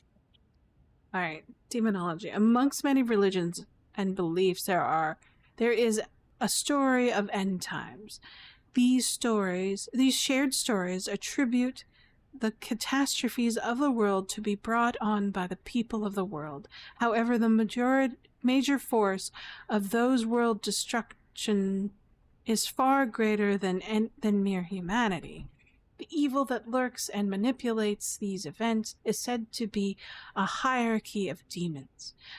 At the very top of this echelon, powerful deities summoned from godly seals to rule part of the world. They are the four horsemen. The demons that invade our world are of a lesser power, since the aforementioned greater demons have no time for small pursuits.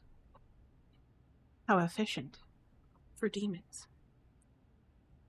The horsemen extend their cohorts to disturb the ethereal plane and try to gain a foothold in our physical plane of existence. Most demons are deeply rooted in their own plane and portray attributes that display their power of origin and show allegiance to their supreme deity. The deity, wow, this implies that there is a pantheon in this world. More than just one god. Fascinating. Additionally, investigators have not been able to specifically identify how these demons are able to invade our plane. Obviously, there's planes because we can open gates in this world and shove out poltergeists who are from a different dimension. This is fascinating lore. I like the narrative of this game. White Horse, Conquest. He is envisioned as a noble adorned with a crown of the pursuit of gold and brandishing a silver bow. He traverses outstretched lands, seeking the rulers of the world to corrupt them by exploiting their greatest desires. By inducing considerable mistrust among people, he invokes overwhelming panic and madness, coercing the affected to overflow to their kingdoms into their collapse. Lesser demon, water. He is water-based demons. Red Horse, war. A timeless soldier for the taste of blood and chaos, he seeks to feed on the stress and anger built through the souls of the physical plane. The strength of his being is inflamed by quarrels and great wars, all of which are enticed while never falling to another warrior. His mighty great sword is ever covered in the blood of many battles. Lesser demons are fire-based. Black Horse, famine. A peddler of medicine who heals no one. His scales of gluttony balance those who wish to indulge in abundance and shun the need of others in despair. Hope is bled from the world when he drains their sins dry and to bolster his own power. Moreover, he embraces worship from his fellow followers at their own cost, a blood sacrifice. Lesser demons are based off of earth. Pale Horse, death. Death incarnate, an omen of finite, she ventures abroad, seeking an old and dying, increasing the ominous cloud left in the wake of greater loss. Her presence siphons the wills of the greatest men, hardening their shells with numbness to repel consolation. Her scythe is the final judgment which cuts the swath in her path, quelling the judgments of her brethren. Lesser demons are shadow-based. Interesting. I mean, like, if we're trying to understand this Wintekoa creature, which I think is a demon, which one would fit into it? That's a tough one.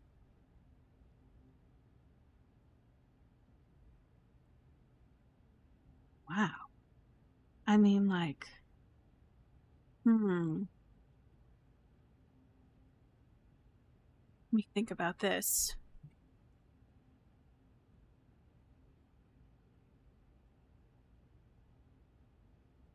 Well, it's got followers, right? Cultist members who come in and try to summon it.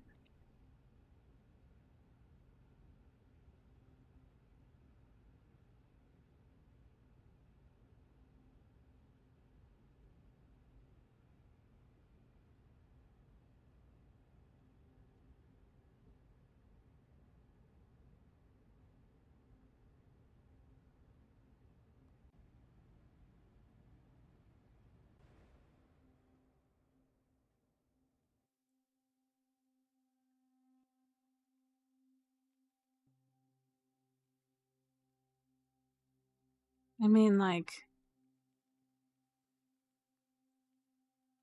wow, this is tough.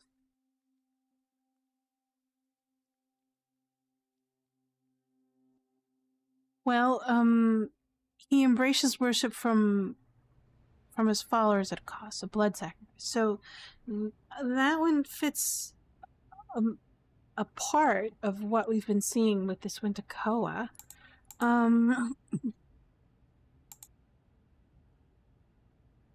Let's see.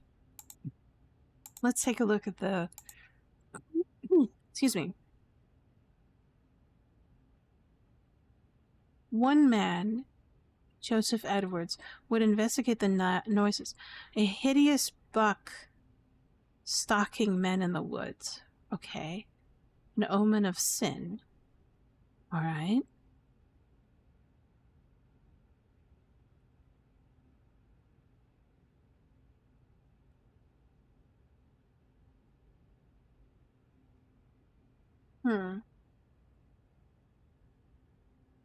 Native people told a malevolent spirit capable of possessing.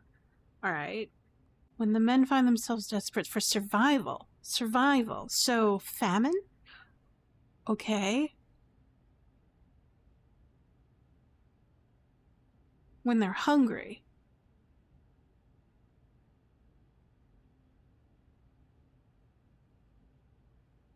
So suspecting parties would surround the area, screaming for help, blah, blah, blah. Werewolves and cannibalistic nature. Okay. So which... Wow. That matches with Black Horse, famine. Someone, they're hungry. And so it's attracted to that. And then...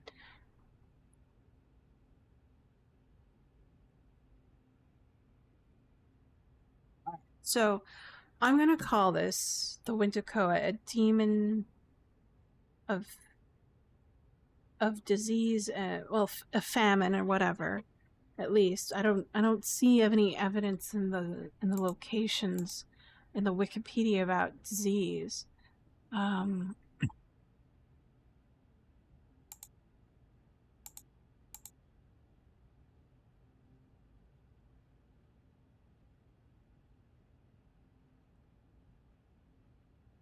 Well, I guess, I don't know, mental disease? Greed and hunger. Greed and hunger. Okay, so yeah, those are my keywords. So I'm just gonna go with that.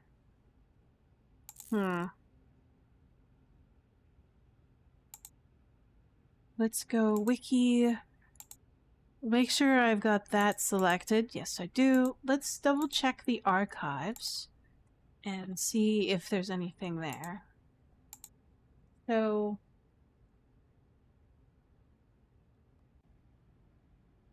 not much. But here are the runes. Interesting. This looks like a Q with a strange Q, a 1, a backwards D, and a upside down V. All right. I think that'll mean something.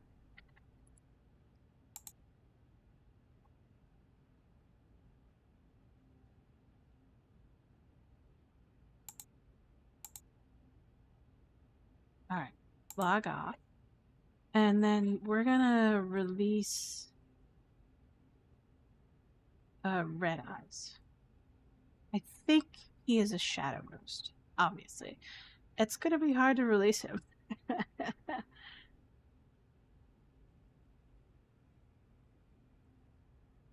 Because it's hard to see shadows in the dark.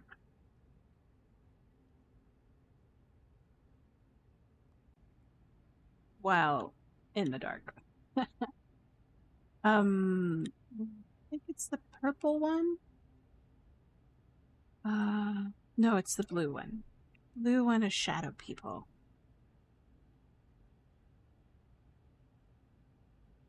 We'll grab that, and then we'll grab an EMF and the temperature gauge so we can find his relic. And then we'll head in.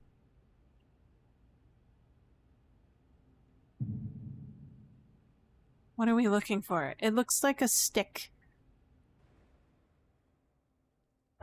A weapon, probably a cudgel, maybe? Yes. Feels like I'm really...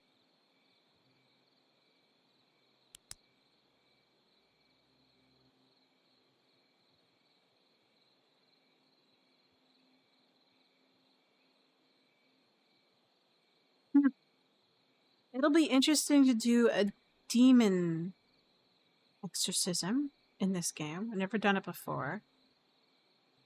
I don't even know what it involves. There's no instructions in the Wikipedia. There's only descriptions of demons and that's it.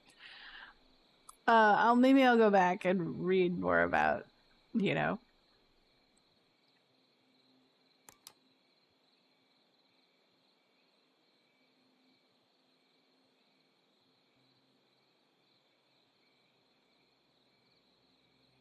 This is where he was before. We'll check over here as well.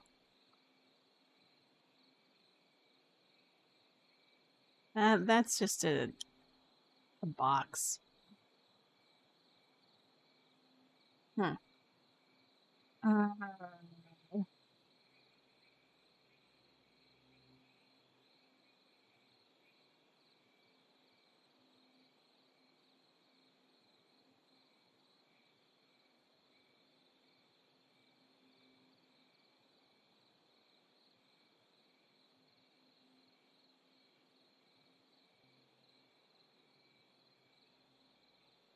Where should I look for his relic?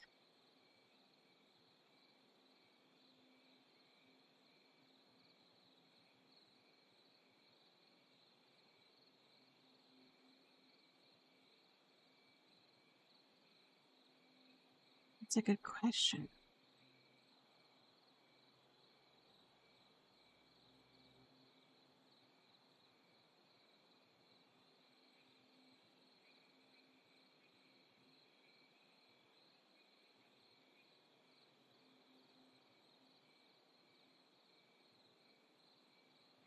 Probably somewhere in the forest. We'll check the road first. And over here in area. We're ignoring that because it's a electrical box.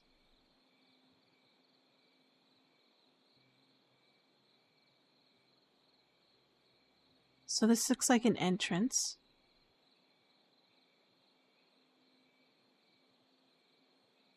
We'll check amongst here, and then we'll go back and forth from this entrance to that entrance.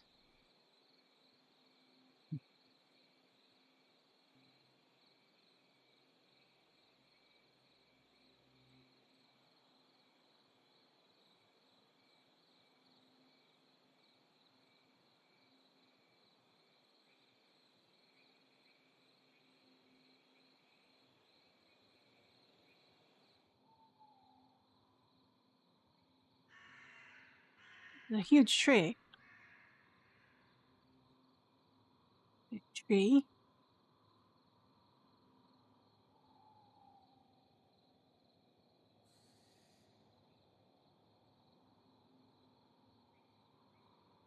Clearing.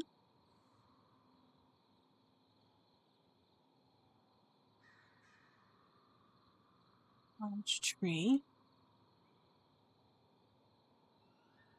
Deer.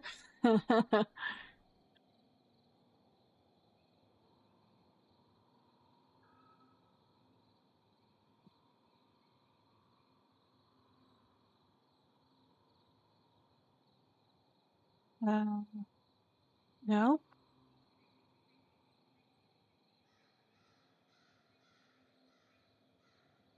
So that tree, there should be a marker.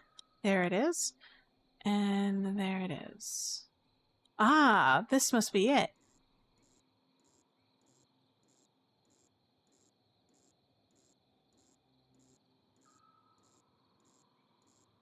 We'll get some EMF.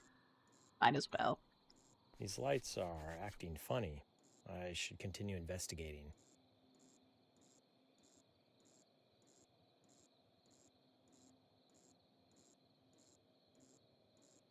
The EMF meter should not behave this way. This is paranormal. I now have the relic.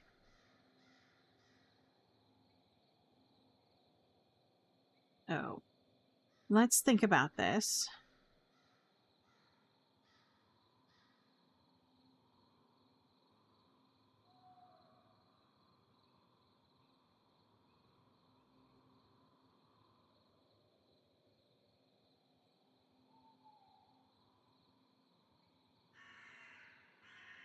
We mostly see him on the road, so why don't we go back to the road and start there?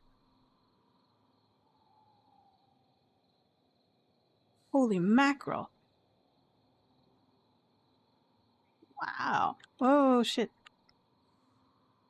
I don't have a camera.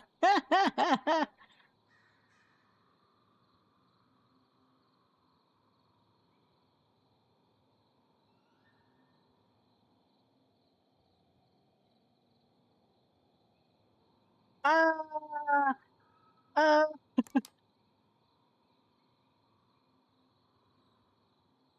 It's a demon.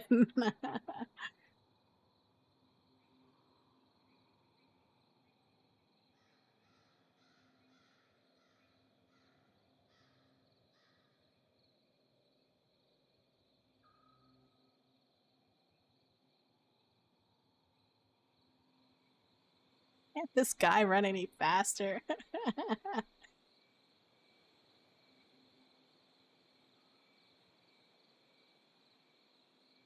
All right.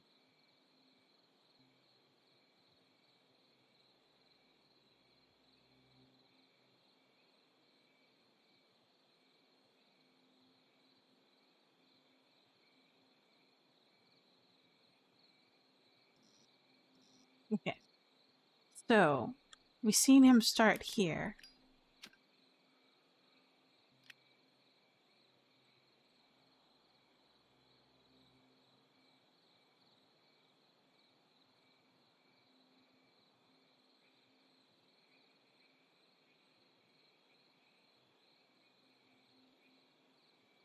It's right here. Oh, wow. Okay. 5. And get prepared for darkness. 2.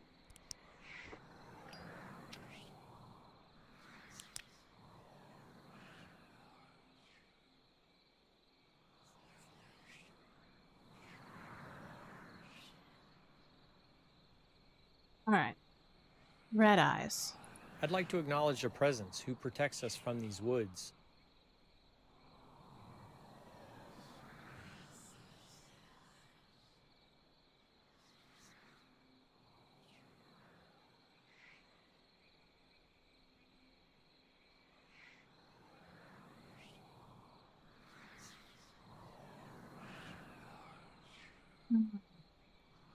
Club.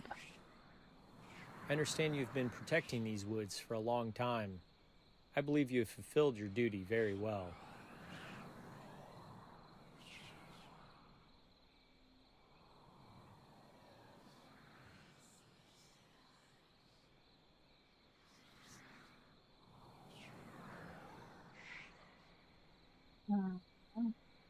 Duty. I don't know much about your story, but you have been at your post for a long time, and your watch is over. Be at peace. I will take care of the Wintekoa. Great soul.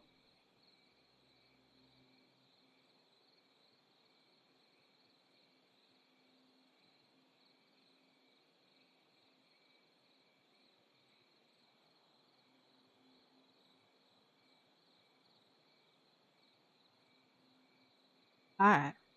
We'll pick it up. Head on out. I need to ensure I put this relic somewhere safe.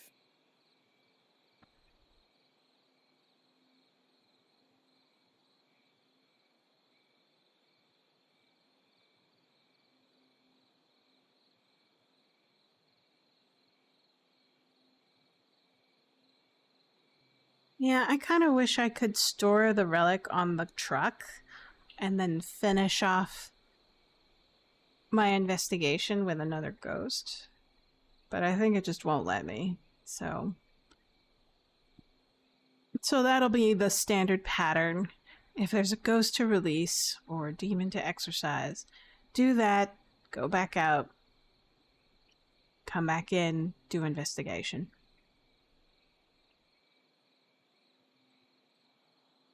And you can only do one ritual per visit. So if you want to do another one, you have to get back out, come back in, do the ritual, get back out again, find another relic, do the ritual, and then get back out.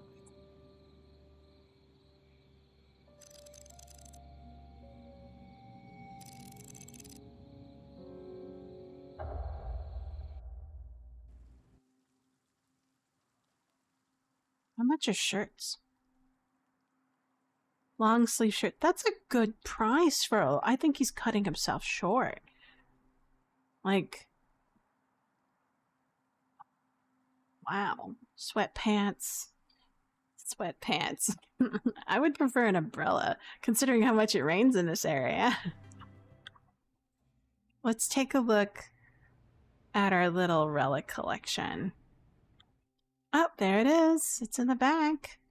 It's basically a rock on a stone, on a stick.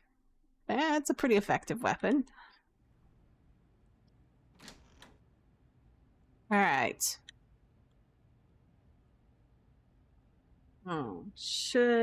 It's almost 2 o'clock. I'm not sure what to do. Let's take a look at the evidence. And let's shop for a bit. So we got $300. Oh my god, 300. We have. Okay, so we need to study up on smudge sticks, demon ghosts, demon. All right, so Palo Santo is a coastal tree which grows far south from here. The tree has been used for generations by indigenous people. Indigenous people of the region, and is known as the Wood of Saints. To them, which is the literal translation, is Palo Santo. The smudge is believed to eradicate and chase evil spirits away, such as demonic forces. Researchers in this field believe that exorcising a demon can be a complicated process, but it's always good to start by cleansing with Palo Santo smudge sticks. Interesting.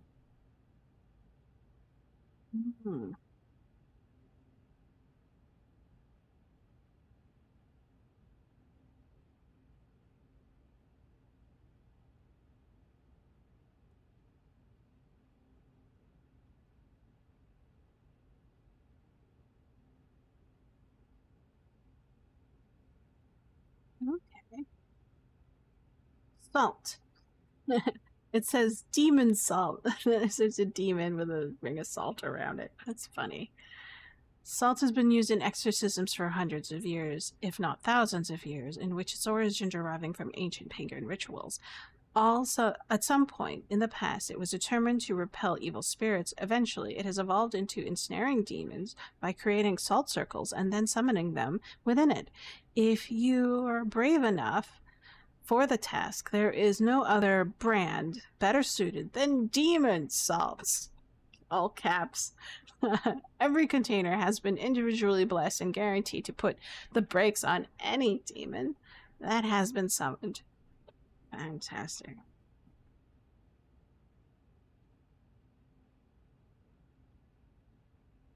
Palo Santo.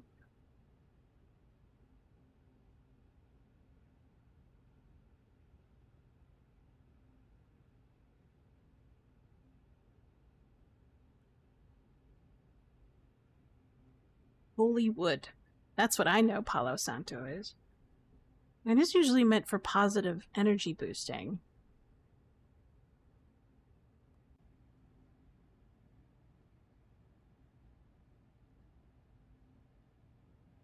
I'm surprised he doesn't have resins in here. There's a lot of like religions that use resins, which are dried sap from trees as a kind of incense to cleanse, to drive out evil spirits, or to protect, right? So like the one that I've seen and heard before is called Dragon's Blood. And I think, where does it come from? Anyways, all I know is that it's used as a protection kind of incense.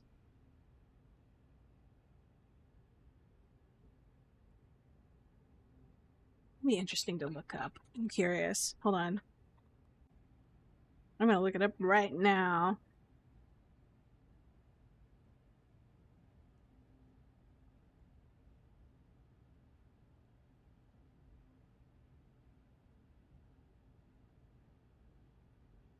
Yeah, okay, here we go. Dragon's Blood is a bright red resin. Specifically from either the Draco tree, the rattan palm, or the rattan palm. It is often used in medicine, incense, varnish, and dye and pigment.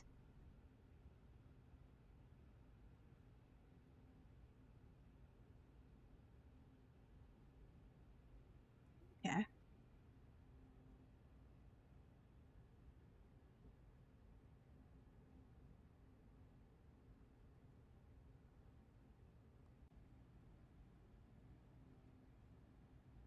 But I remember, I forget who had them. It was a friend who was into spiritualism, so.